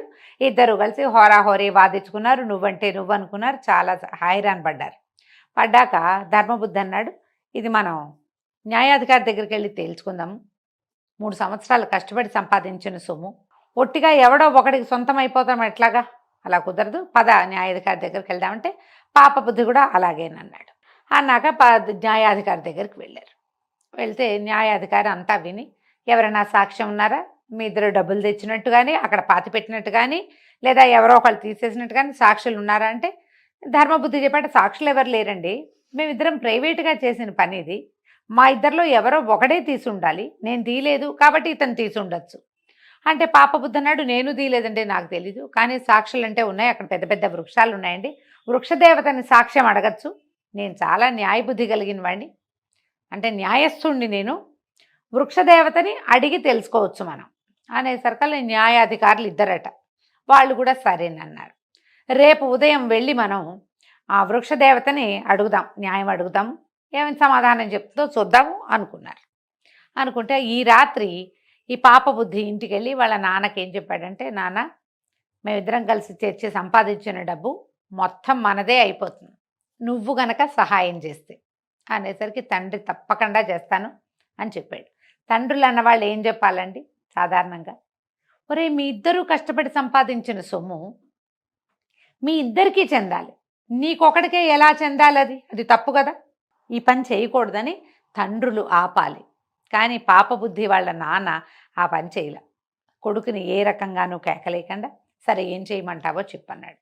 చెప్పనగానే పాప బుద్ధి అన్నాడు, నాన్న అక్కడ ఒక పెద్ద జమ్మి చెట్టు ఉంది, దానికి పెద్ద తొర్ర ఉంది, నేను ఆల్రెడీ చూసొచ్చా, నువ్వు పోయి ఆ తొర్రలో కూర్చో, మేము రేపొద్దున అందరం వస్తాం, వచ్చాక మేము అందరు ఘోషణగా అడిగినప్పుడు ధర్మబుద్ధే ఆ డబ్బుని దొంగిలించాడని ఒక వాక్యం చెప్పు చాలు, నువ్వు ఇంకా నువ్వేం చెప్పక్కర్లా, అది చెప్పితే ఈ డబ్బు మందైపోతుంది అన్నాడు.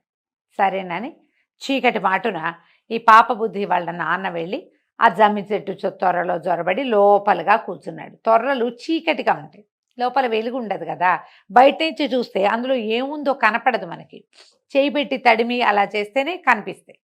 పక్షులు మాత్రం చూడగలుగుతాయి, మనం అంత బాగా చూడలేము, ఆ చెట్టు పెద్దది, తర్వాత తొర్ర ఇంకా లోతుగా ఉంది. సరే ఏమైంది, మర్నాడు పొద్దున ఈ ధర్మబుద్ధి పాప బుద్ధి న్యాయాధికారులని కొంతమంది రాజభటుల్ని వాళ్ళని వెంబడి పెట్టుకుని ఈ చెట్ల దగ్గరికి బయలుదేరారు. ఇక్కడ ఏదో జరుగుతుందని వింత, అదేమిటో చూద్దాం, వృక్షదేవతలు సాక్ష్యం చెప్తాయట, ధర్మబుద్ధి మంచివాడో పాప బుద్ధి మంచివాడో ఒక్క దెబ్బకి తేలిపోతుంది, ఆ వింత విడ్డూరం ఏదో చూద్దామని ఊళ్ళో జనాలు కూడా కొంతమంది బయలుదేరారు. అందరూ కలిసి ఈ వృక్ష సముదాయాలు ఎక్కడైతే ఉన్నాయో ఈ అడవిలాగా ఉన్న ప్రాంతానికి చేరారు. చేరేసరికి సరే అందరు నిలబడ్డారు. ఆ ధర్మబుద్ధి అన్నాడు, పాప బుద్ధి అన్నాడు, ఓ వృక్షదేవత, నేను ధర్మబుద్ధి ఇద్దరం కలిసి ఇక్కడ ధనం పాతి పెట్టింది నువ్వు చూసావు, ఈ ధనాన్ని ఎవరు దొంగిలించారో నువ్వే తెలియజేయి, నువ్వే మాకు సాక్ష్యం అని గట్టిగా ఘోషణగా చెప్పాడు. చెప్పేసరికల్లా ఇంతలో ఏమైంది, ఈ జమ్మి చెట్టు తొర్రలో కూర్చున్నాడు కదా పాప బుద్ధి వాళ్ళ నాన్న, ఆయన అన్నాడు, ధర్మబుద్ధే ఈ ధనాన్ని దొంగిలించాడు, అతనే నిన్న దీన్ని తవ్వేశాడు, తవ్వి ధనం అంతా ధర్మబుద్ధి పట్టుకెళ్ళిపోయాడు అని చెప్పంగానే ప్రజలు న్యాయవాదులు న్యాయాధికారులు ఇద్దరు తెల్లబోయారు. వృక్షం ఇంత ఘోషణగా ఇంత మాట చెప్పిందా, అది నిజమే కావచ్చు అని అందరూ రూక్ష దృక్కులతోటి ఈ ధర్మబుద్ధిని చూడడం మొదలుపెట్టారు. ధర్మబుద్ధికి ఆశ్చర్యం వేసింది, నేను తీయనిదే, నేనేనాడు చేయలే అట్లాంటి పని, అసలు ఇతరుల సొమ్ముకి ఆశించేవాడినే కాదు, అలాంటిది వృక్షదేవత అయిన జమ్మి చెట్టు అంటే అది దేవతా వృక్షం, నా మీద దొంగ సాక్ష్యం చెప్తుందా, పైగా ఈ కంఠస్వరం ఏమిటి విన్నట్టుగా ఉంది, వృక్షాలకి ఇలాంటి కంఠాలు ఉంటాయా అని అనిపించి అతను ఏం చేశాడు, అటు ఇటు చూసి కొన్ని ఎండు పుల్లలు కాస్త గడ్డి గాదం అలాంటివి కనపడుతున్నాయి, ఆ పక్కన ఈ ఎండుగడ్డి కోసుకుని జనాలు తీసుకుపోయేటప్పుడు కింద పడ్డ పరకలన్నీ ఎండిపోయి గడ్డి పరకలు కనిపిస్తుంది. ఇతను ఏం చేశాడు, ఈ ధర్మబుద్ధి ఈ చకచక అటు ఇటు నడిచి కాసినన్ని ఎండు పుల్లలు, తర్వాత తాడి చెట్లు కనుక ఉంటే వాటి జీబులు కింద పడుతుంటాయి, అవన్నీ ఏరి చటుక్కుని తీసుకుపోయి ఆ జమ్మి చెట్టు తొర్రలో వేశాడు. వేసి తన దగ్గర ఉన్న చెకుముకు రాయితోటి ఇట్లా చేసి మంట వెలిగించాడు. ఆ జమ్మి చెట్టు తొర్రలో అంతా పొగ వచ్చేసింది. ఏముంది, లోపల మంట పెట్టేసరికల్లా పొగ రాదు, ఈ మంట పొగ రెండు వచ్చేసరికల్లా ఒక 5-10 నిమిషాలు అయ్యేసరికి లోపటి నుంచి హాహాకారాలు చేస్తూ పాపబుద్ధి వాళ్ళ నాన్న వచ్చి బయటపడిపోయాడు. కాసేపు ఆగాడు, ఎక్కువసేపు ఆగలేకపోయాడు.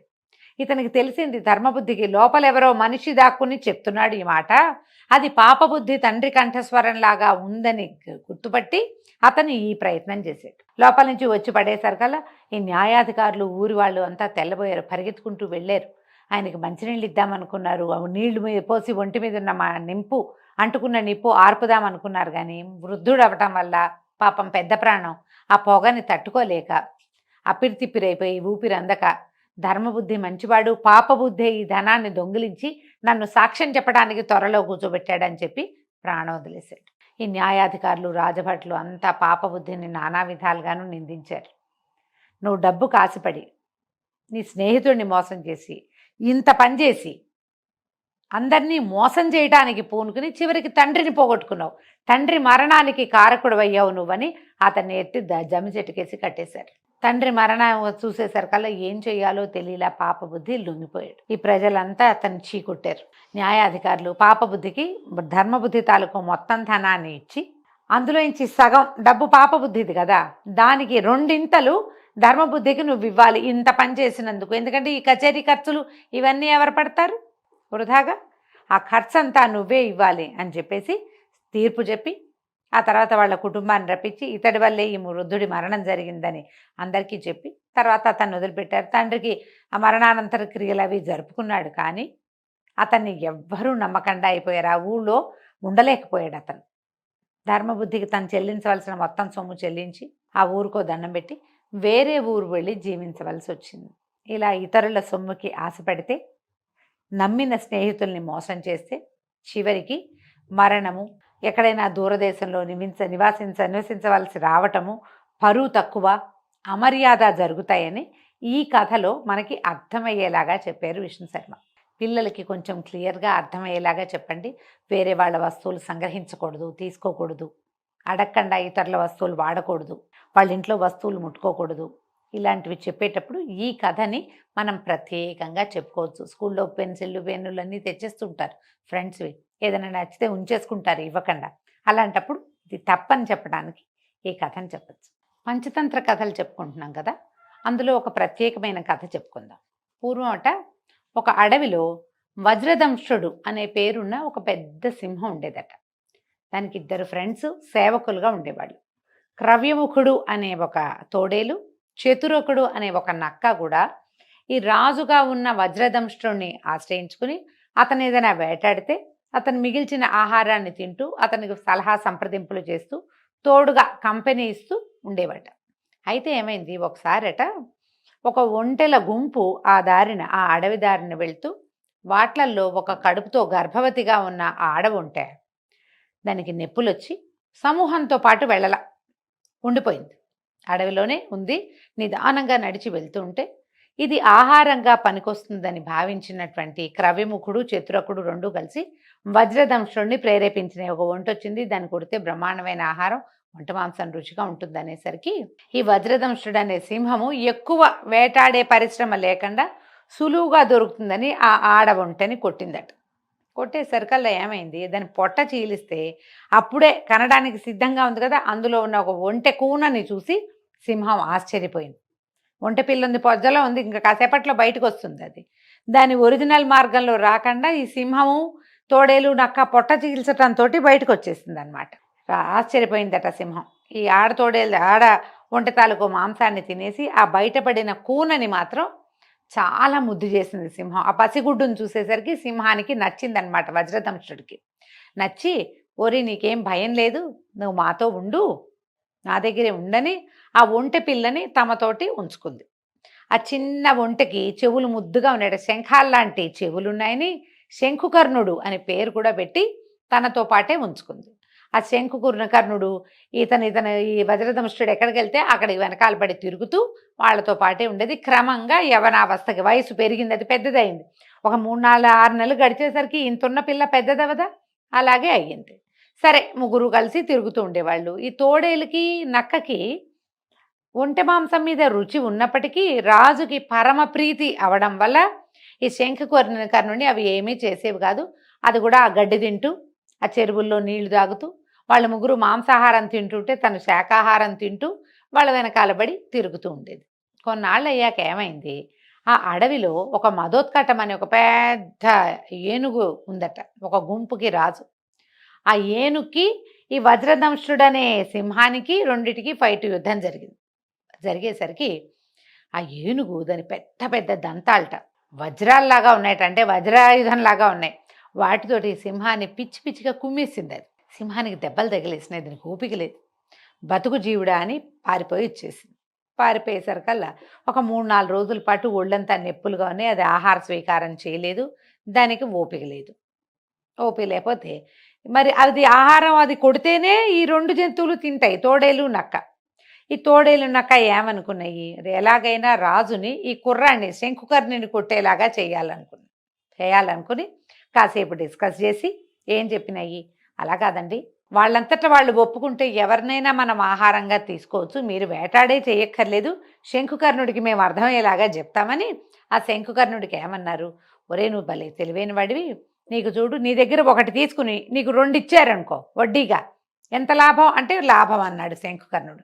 ఎవరైనా సరే రూపాయికి 3 రూపాయలు ఇస్తే మనకు లాభం కాదు, నీ దగ్గర 100 రూపాయలు ఇవ్వు నేను నీకు 3 రూపాయలు ఇస్తా అంటే అనేసరికల్లా ఈ శంకుకర్ణుడు అన్నాడు, అంత వడ్డీ వస్తే చాలా మంచిది, చెప్పండి ఏం వడ్డీ ఇస్తారో ఎలా ఇస్తారో చెప్పండి అంటే వీళ్ళు ఏమన్నారు, క్రవ్యముఖుడును చిత్రకుడు నువ్వు కంగారు పడకు, నీ ఒంట్లో నుంచి ప్రభువుకి ఆకలిస్తోంది, ఇంత మాంసం ఇవ్వు, ప్రభువు నీకు 2 మాంసాన్ని ఇస్తాడు అనేసరికి ఇది మాంసం నేనేం చేసుకుంటాను అనుకోలేదు, దాన్ని తెలివి తక్కువతాను అనమాట ఒంటే ఆ శంకుకర్ణుడు.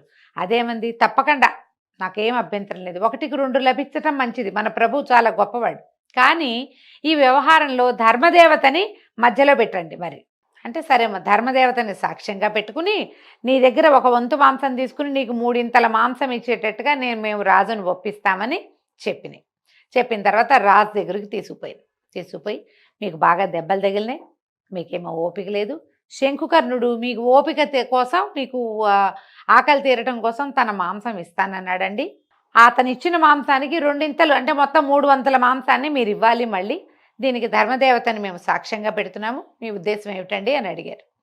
ఈ వజ్రదంష్ట్రుడికి కొంత బాగానే అర్థమైంది, సరే ధర్మదేవతని మధ్యలో పెట్టండి, మరి ధర్మం ప్రకారం శంకుకర్ణుడికి ఇచ్చేస్తాం మాంసం అని చెప్పింది. ఎప్పుడైతే రాజు ఒప్పుకున్నాడో ఈ శంకుకర్ణుడిని కొట్టడానికి, ఈ క్రవ్యముఖుడు అనే పేరున్నటువంటి తోడేలు, చతురకుడు అని పేరున్నటువంటి నక్క 2 కలిసి చెరో పక్క నుంచి మీదపడి ఈ శంకుకర్ణుడి పొట్టని ఇష్టం వచ్చినట్టు చీల్చేసరికల్లా పడిపోయాడు శంకుకర్ణుడు. ఏముందండి, ఒంటె ప్రాణానికి ఎంత, పొట్ట చీల్చంగానే చచ్చిన ఎంత పని అయిపోతుంది, అది కాస్త గుడ్లు దాలేసి కింద పడిపోయింది. కింద పడంగానే ఈ రాజు వజ్రదంష్ట్రుడు అనే సింహం ఏమందంటే, ఓహో చాలా బాగుంది, ఆహార స్వీకారం చేయొచ్చు, నేను కొంచెం స్నానం చేసి కాస్త దేవతార్చనను ముగించుకొని వస్తాను, మీ ఇద్దరు ఈ శంకుకర్ణుడికి కాపలా ఉండండి అని సింహం వెళ్ళిపోతే క్రవ్యముఖుడు చతురకుడు ఇద్దరు నుంచున్నారు.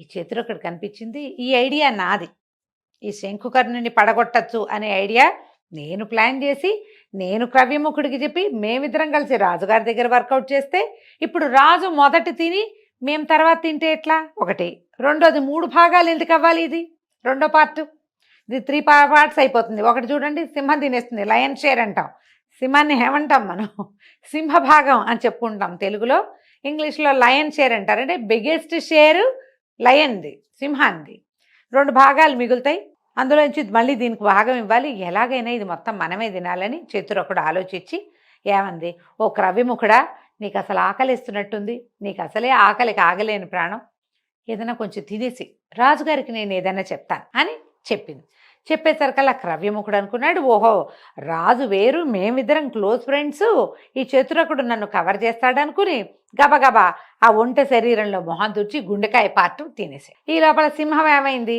స్నానం చేసి దేవతార్చన ఏం చేసుకుంటుందో సింహం, అదేదో అర్చన ముగించుకుని వచ్చేసరికల్లా దగ్గరకు వస్తే ఏముంది, ఆ ఒంటె తాలూకు గుండె పార్టులో బొరియ పెట్టుంది, దాని పొట్ట ఆల్రెడీ చీల్చబడింది, పొట్టలోంచి దీనిలా గుండె తినేసింది.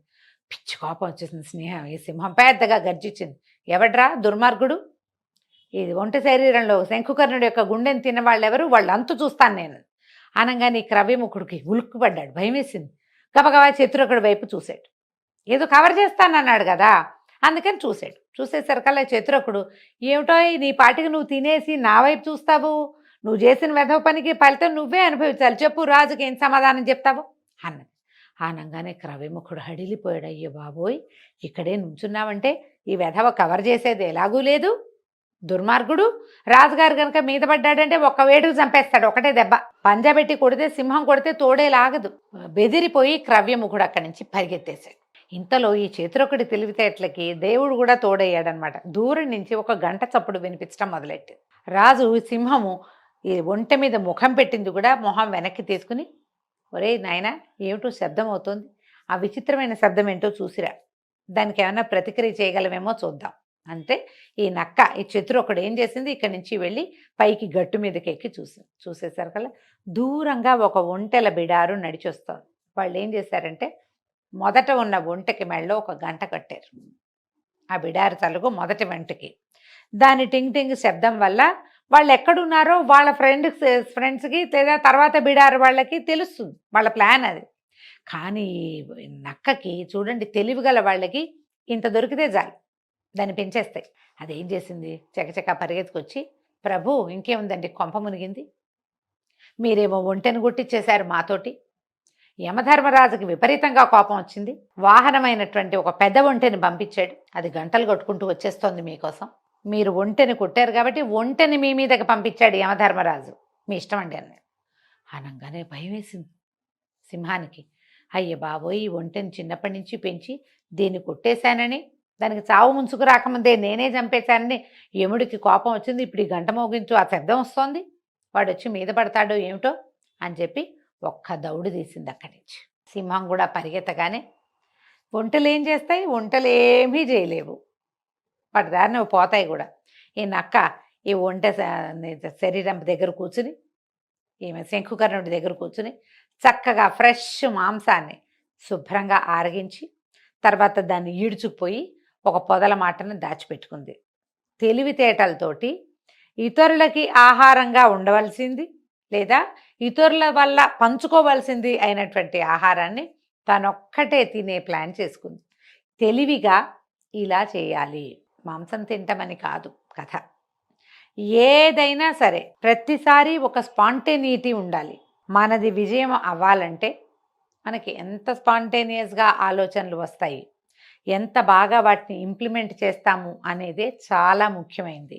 ఇప్పుడు ఇందులో నక్క కన్నింగ్ మనకు తెలుసు, కథలో కూడా అదే కనపడుతోంది కదా. కన్నింగ్గా ఉండాలా, కన్నింగ్నెస్ కరెక్టా అని ఒక ప్రశ్న వస్తూ ఉంటుంది మనకి. అప్పుడప్పుడు కన్నింగ్గా ఉండొచ్చు, కన్నింగ్గా ఉండాలి కూడా. ఇలా కూడా మీరు యాక్ట్ చేయాలని రాజకుమారులకి చెప్పటం కోసమే విష్ణు శర్మ గారు ఈ కథని తెలియజేశారు. అంటే ఏ పరిస్థితి వచ్చినా దాన్ని తనకు అనుగుణంగా మార్చుకోవటం. ఇందులో వాళ్ళని మోసం చేయటము, కన్నింగ్గా బిహేవ్ చేయటము అనేది కాదు ప్రధానమైనది, ప్లాట్ అది కాదు. ఈ కథలో పరిస్థితిని తనకు అనుగుణంగా మలుచుకోవటము. అక్కడున్న గంటని సింహాన్ని బెదిరించడానికి వాడేసుకుంది నక్క. అది సహజమైన స్వాభావికమైన శబ్దం కదా. ఎప్పుడు కూడా పరిస్థితిని మనకు అనుగుణంగా మార్చుకోవటం ఎలా అనేదే ఆలోచించిన వాడు, ఆ విషయమే ఆలోచిస్తే వాడు గెలుస్తాడు. అంతిమ విజయం వాడిదే అవుతుంది. బాగా ఆలోచించండి, మెదడుకి పదును పెట్టండి అని చెప్పడం కోసం ఈ కథ చెప్పబడింది. మనం పంచతంత్ర కథలు వింటున్నాం. పంచతంత్రంలో కొన్ని కథలు మనం ముందు తెలుసుకున్నవే. పావురాలు వాళ్ళతో సహా ఎగిరిపోయి తమ స్నేహితుడైన ఒక ఎలుక దగ్గరికి వెళ్ళి, పావురాల రాజుకి ఫ్రెండ్ అయినటువంటి ఒక ఎలుక దగ్గరికి వెళ్ళి తమ కట్లు ఓడదీసుకుని పావురాలన్నీ ఫ్రీ అయ్యాయని కథ వింటాం కదా. ఆ కథలో ఎలుకగా చెప్పబడినటువంటి హిరణ్యకుడి కథ అన్నమాట ఇది ఇవాళ చెప్పుకునేది. ఈ హిరణ్యకుడు చెప్తున్నాడు, ఈ పూర్వం మహిళారోప్యం అనే ఒక నగరానికి దూరంగా ఒక పురాతన శివమందిరం ఉండేదట. దానికి అనుబంధంగా ఒక మఠం కూడా ఉండేది. అయితే ఈ మఠానికి ఒక తామ్రచూడుడని ఒక ఆయన అధిపతిగా ఉండేవాడు. అంటే వచ్చి అక్కడ మఠంలో ఉండేవాడు అనమాట. కొంతమంది శిష్యులు వాళ్ళు వీళ్ళు ఉండేవాళ్ళు. రోజు ఏదో ఆహారాన్ని తీసుకొచ్చి ఈ మఠంలో పెట్టుకునేవాళ్ళు. మఠంలో పెట్టుకుని వాళ్ళు ఏంటంటే ఆ కాలంలో సన్యాసులు మఠాల్లో ఉన్నప్పటికీ సొంతంగా తమే భిక్షాటనకి వెళ్ళి భిక్ష చేసిన ఆహారాన్నే భుజించాలనేది వాళ్ళకి నియమం. అయితే ఈ తామ్రచూడు రోజువారీ భిక్ష తెచ్చి పెడితే ఈ ఎలుక హిరణ్యకుడు అనే ఎలుక తన తాలూకు గుంపుతో పాటుగా వెళ్ళి శుభ్రంగా అది భక్షించేసేది. ఎలుకలు తినేస్తున్నాయని ఈ తామరచూడు మొదలైన వాళ్ళు ఏం చేశారంటే ఈ పల్లెటూర్లలోకి వెళ్ళి ఉట్టి లాంటిది అంటే వేళ్లాడేసే ఒక సాధనాన్ని పట్టుకొచ్చారు. అదేంటి పైనుంచి తగిలిస్తే అందులో ఈ భిక్షా పాత్రని పెట్టేవాళ్ళు. ఈ హిరణ్యకుడు అనే ఈ ఎలుక కింద నుంచి ఒక్క ఎగురు ఎగిరైనా సరే అందులో ఉన్న ఆహారాన్ని తీసుకునేది, తినగలిగేది అనమాట. అయితే ఈయన ఏం చేసేవాడు, ఇక ఎంతసేపు ఎలుక వచ్చేస్తుందని ఒక వెదురు కర్ర పట్టుకొచ్చి పడుకుని మధ్య మధ్యలో టక్ టక్ అని దాని మీద కొట్టేవాడు. బెదురుతాయి ఎలుకలు శబ్దాలకి, తామున్న చోట ఏదైనా అదురొస్తే పారిపోతాయి. ఎలుకని బెదిరించడానికి ఉండుండి కర్ర పెట్టి టుప్పు టుప్పు అని శబ్దం చేస్తూ ఉండేవాడు. ఆహారం తినిచ్చేవాడు కాదు ఎలుకని. ఇలాగే ప్రయత్నం చేసేవాడు. ఆయన ఎప్పుడో కాస్త కళ్ళు మూసుకుని మాగన్నగా నిద్రపట్టినప్పుడు ఎలుక పరిగెత్తుకుంటూ వెళ్ళి దీని మీదకి ఎక్కేసి ఉట్టి మీదకి ఎక్కి ఏదో తీసేది. దీని స్నేహితులందరూ చెప్తుండేవాళ్ళు, వీళ్ళు ఉట్టి మీద పెట్టారు, ఎలా అంటే మీరెవరు ఎక్కలేకపోతే నేను ఎక్కగలను, నేను కింద నుంచి ఎంత ఎత్తైనా ఎగురుతానని. ఎలుక మంచి ఉత్సాహంగా ఉండేది. అయితే ఒకనాడు ఏమైందట, ఈ మఠానికి బృహస్పిక్కు అనే పేరున్న ఇంకొక సన్యాసి గారు వచ్చాడు. వస్తే ఆయన ఆ పూట వాళ్ళిద్దరు కలిసి భిక్షాటనకి వెళ్ళారు, ఏదో మాట్లాడుకున్నారు. సాయంకాలం విశ్రమించి మాట్లాడుకుంటుంటే ఈయన నేను ఆ ఊరు వెళ్ళాను, ఈ ఊరు వెళ్ళాను, కాశీ వెళ్ళాను, రామేశ్వరం వెళ్ళాను కబుర్లు చెప్తుంటే ఈ తామ్రచూడు ఉండుండి ఒక కునుకు పడుతోంది, మధ్య మధ్యలో చెయ్యి ఎత్తి ఆ భిక్షాపాత్రని కొడుతుంటే ఈ బృహస్పిక్కి అర్థం కాలే, ఏమి మాట్లాడుతుంటే ఇతను ఏదో వేరే పని చేస్తాడు. దాంతో కోపం వచ్చి ఏమన్నాడంటే, ఏమయ్యా నువ్వు ఇంత మఠానికి అధిపతివైపోయేసరికల్లా నీకు ఇతరుల మాటలు ఎక్కడం లేదు, నువ్వు నా మాట వినిపించుకోవట్లేదు, నేను చెప్పేది నువ్వు అర్థం చేసుకోవట్లా, నా మీద నీకు ఆసక్తి లేదు, రేపు పొద్దున్న తెల్లారగానే వెళ్ళిపోతానులే, ఇంకోసారి రాను, నేను మన స్నేహితులకు కూడా చెప్తాను, వీడు ఎవరి మాట వినడు వినిపించుకోడు అనగానే ఈ తామరచూడు బతిలాడాడు. అయ్యో అట్లా కాదు, అది కాదు నాయన, ఇక్కడ వేరే ప్రాబ్లం ఉంది, ఈ ఆహారాన్ని నిల్వ చేసుకుంటున్నావు, రేపు పొద్దున్న తినటానికి తెల్లవార్లు ఎలుక ఒకటి వస్తుంది, అది ఎంతసేపు తిండికి ఎగబడుతోంది, అది మూతి పెట్టిన తర్వాత తినలేము, దాంతో దాని మీద ధ్యాసతోటి నేను నీ మాటలు వినలేదు, కానీ నీ మీద అశ్రద్ధ కాదు, ఆసక్తి లేకపోవటం కాదు, నువ్వు నాకు చాలా స్నేహితుడివి, మధ్యలో ఈ సమస్య వచ్చిందయ్యా, దీంతో చచ్చిపోతున్నాము అని చెప్పేసరికల్లా ఆశ్చర్యపోయాడు బృహస్పిక్కు. అదేమిటి, కిందుంటే ఎలుక వస్తుంది, ఉట్టి మీద అది ఇట్ట గాల్లో వేళ్లాడుతుంటే కింద నుంచి ఎలుక మొహంది ఏం చేస్తుందంటే, నీకు తెలీదు ఆ ఎలుక అక్కడి నుంచి ఒక్క ఎగురుతుంది, మిగిలిన ఏ ఎలుకలు ఎగరలేవు, ఒక్క ఎలుకే ఎగరగలదు అనగానే బృహస్పిక్ ఆశ్చర్యపోయాడు. అవురా, అంతుందా, దానికి అంత తెలివి ఉందా, చూద్దామన్నాడు. కర్రతో కొట్టద్దు, ఏమిటో ఈ రాత్రి చూద్దామన్నారు. మర్నాడు రాత్రి వాళ్ళిద్దరూ కలిసి ఈ కింద నుంచి ఒక్క ఎగురుతోటి ఉట్టి మీదకి ఎగిరిన హిరణ్యకుడిని చూసేసరికల్లా బృహస్పిక్ అన్నాడు, ఆహాహా, ఎలుకల్లో ఇంత సామర్థ్యం ఉంటుందా, ఇంత ఉండదు, అది ఒక సన్న ఆధారం ఉన్నా పాకిపోతాయి, ఏ ఆధారము లేకుండా కోతిలాగా కింద నుంచి పైకి అది ఎట్టా దూకింది, ఈ దూకుతోందంటే దీని బలానికి కారణం వేరే ఉంది, దీని దగ్గర ఏదో నిలవుంది, అది దాని శక్తి. ఎలుకలకి ఏమి ఉండదండి, ఇవి మన కోసం చెప్పారు అంతే, దీని శక్తి ఉంది దీనికి. దీని ఇల్లు ఎక్కడ, ఇది ఎలా వస్తోంది అంటే, ఇది ఒక గుంపును వేసుకొస్తుంది అంటే దీని వెనకాల కూడా గుంపు ఉంది చాలా, అంటే ఇది ఎక్కడ, దీన్ని ఏ బొరియల్లో ఈ ఎలుక ఉంటుందో చూద్దామన్నారు. అయితే నేను అది వినేశాను, హిరణ్యకుడు చెప్తున్నాడు అనమాట. ఆ ఎలుక హిరణ్యకుడు ఇది విని, అమ్మో వీళ్ళు నాకు కనిపెట్టారు నా రహస్యము, నా దగ్గర ఏదో నిధి దాచిపెట్టి ఉంచబడింది అనేది వీడికి తెలిసిపోయింది, వీడు నా వెనకాల వచ్చేస్తాడేమోనని నేను ఈ ఎలుక ఏం చేసింది, రెండో వైపుకి ఏటో దారి తీసేసరికల్లా దాని వెనకాల ఉండే ఎలుకలన్నీ ఆ రెండో వైపుకి అదెళ్ళిన వైపే పరిగెత్తినాయి. వీళ్ళకి తెలియంది ఏంటంటే, అక్కడ ఒక పెద్ద పిల్లి ఉంటుంది. ఆ మనుషులిద్దరూ కలిసి, అంటే ఈ మన మఠంలో ఉన్న వాళ్ళిద్దరూ కలిసి తమ గుప్తధనాన్ని చూస్తారేమోనన్న భయంతో హిరణ్యకుడు రెండో వైపుకి దారి తీసేసరికి అక్కడ ఒక పిల్లి ఎదురైంది. హిరణ్యకుడైతే తప్పించుకుంది, కానీ ఆ పిల్లి ఎలుకల మీదకి దాడి చేసింది. ఎలుకలు కొన్ని అయితే దానికి దొరికేసినాయి, కొన్ని దొరకనివి, చిన్న పొన్న దెబ్బలు తగిలినవి, తమ తోటి ఎలుకల నెత్తుటిని తొక్కుకుంటూ పరిగెత్తుకుంటూ తమ బొరియ వైపుకి వెళ్ళిపోయింది. ఎప్పుడైతే ఈ ఎలుకల సమూహం పరిగెత్తిందో తామ్రచూడు ఈ బృహస్పిక్కు ఏమనుకున్నారు, లేచి పద అక్కడ ఎందో చూద్దామని బృహస్పిక్కు చెప్పాడు. ఎలుకల అడుగులు ఆరకముందే అవి ఏ దారిని వెళ్ళాయో మనం ఆ దారిని వెళ్దాం, ఏదైనా తవగోల ఉందా మన ఇంట్లో అంటే, గుద్దలి అంటారండి, తవ్వడం ఉందా అని అడిగితే ఉంది, అంత ఉంది వాళ్ళ ఇంట్లో, ఒక పలుగు లాంటిది ఆ మఠంలో. ఆ పలుగు పుచ్చుకుని బయలుదేరారు. బయలుదేరితే ఏమైంది, ఈ ఎలుకలు వేరే ఎలుకల నెత్తుట్లో అడుగులు వేసుకుంటూ పరిగెత్తినాయి కదా, తమ సొంత గూటికి పరిగెత్తేసే. ఎక్కడికో వెళ్ళాలా, మనకి భయం వేస్తే ఎక్కడికి పరిగెడతామండి, ఏదైనా ప్రాబ్లం వస్తే మన ఇంటి వైపుకి పరిగెడతాం. జంతువులు కూడా అంతే. ఈ ఎలుకలు కూడా పారిపోయి తప్పించుకోవడానికి వేరే ప్లేస్కి కాకుండా తమ ఓన్ ప్లేస్కి పరిగెత్తుకొచ్చినాయి.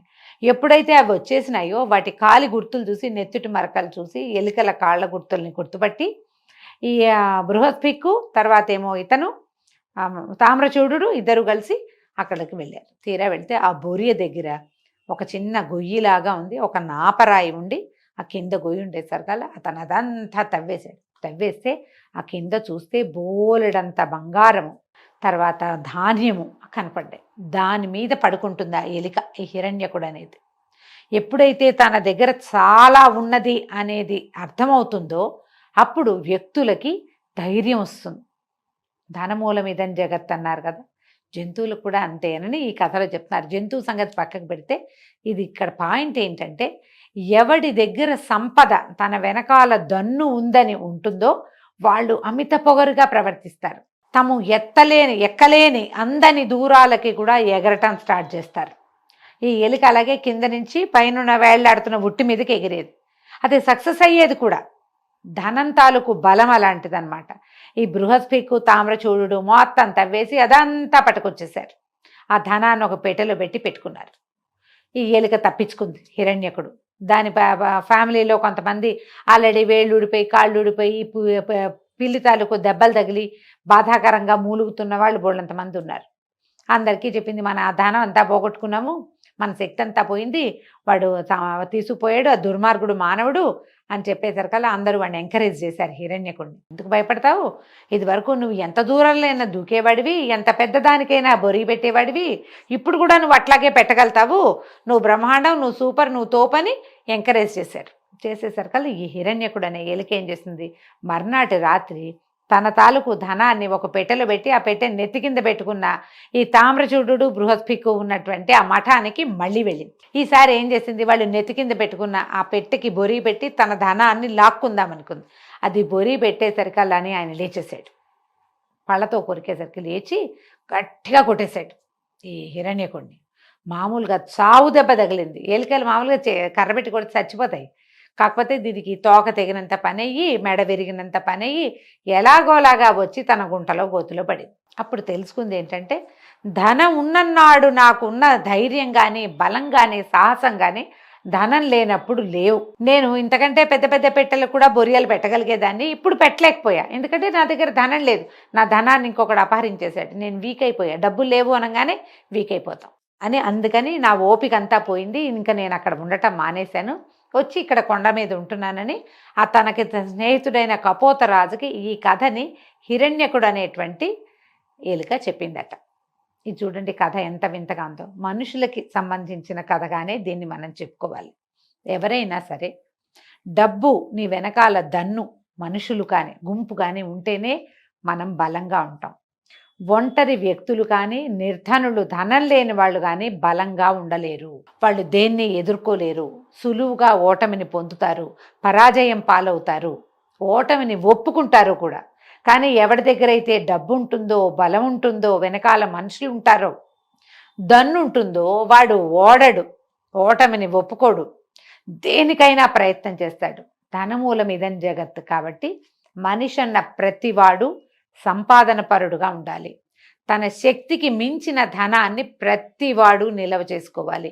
10 రూపాయలు సంపాదించుకునేవాడు 25 రూపాయలు దాపరికంలో ఉండాలి. నెలకి 1,00,000 జీతం ఉన్నవాడి దగ్గర 10 లక్షలైనా నిలవ ఉండాలి. ఎప్పుడు నిలవ ఉన్న ధనమే మనకి బలంగా ఉంటుంది. కాబట్టి ధనాన్ని నిల్వ చేసుకోండి. అది మిమ్మల్ని ఆపత్ సమయాల్లో కాపాడుతుంది, ప్రమాదకర సమయాల్లో మీకు ఉపయోగపడుతుంది, మీకు ధైర్యాన్ని సాహసాన్ని నేర్పిస్తుంది. కాబట్టి ధనమో దన్నో రెండిట్లో ఏదో ఒక దాన్ని పెంచుకోవాలని రాజకుమారులకి విష్ణు శర్మ గారు ఈ కథను చెప్పాడు. కథ కంచికి మనం ఇంటికి.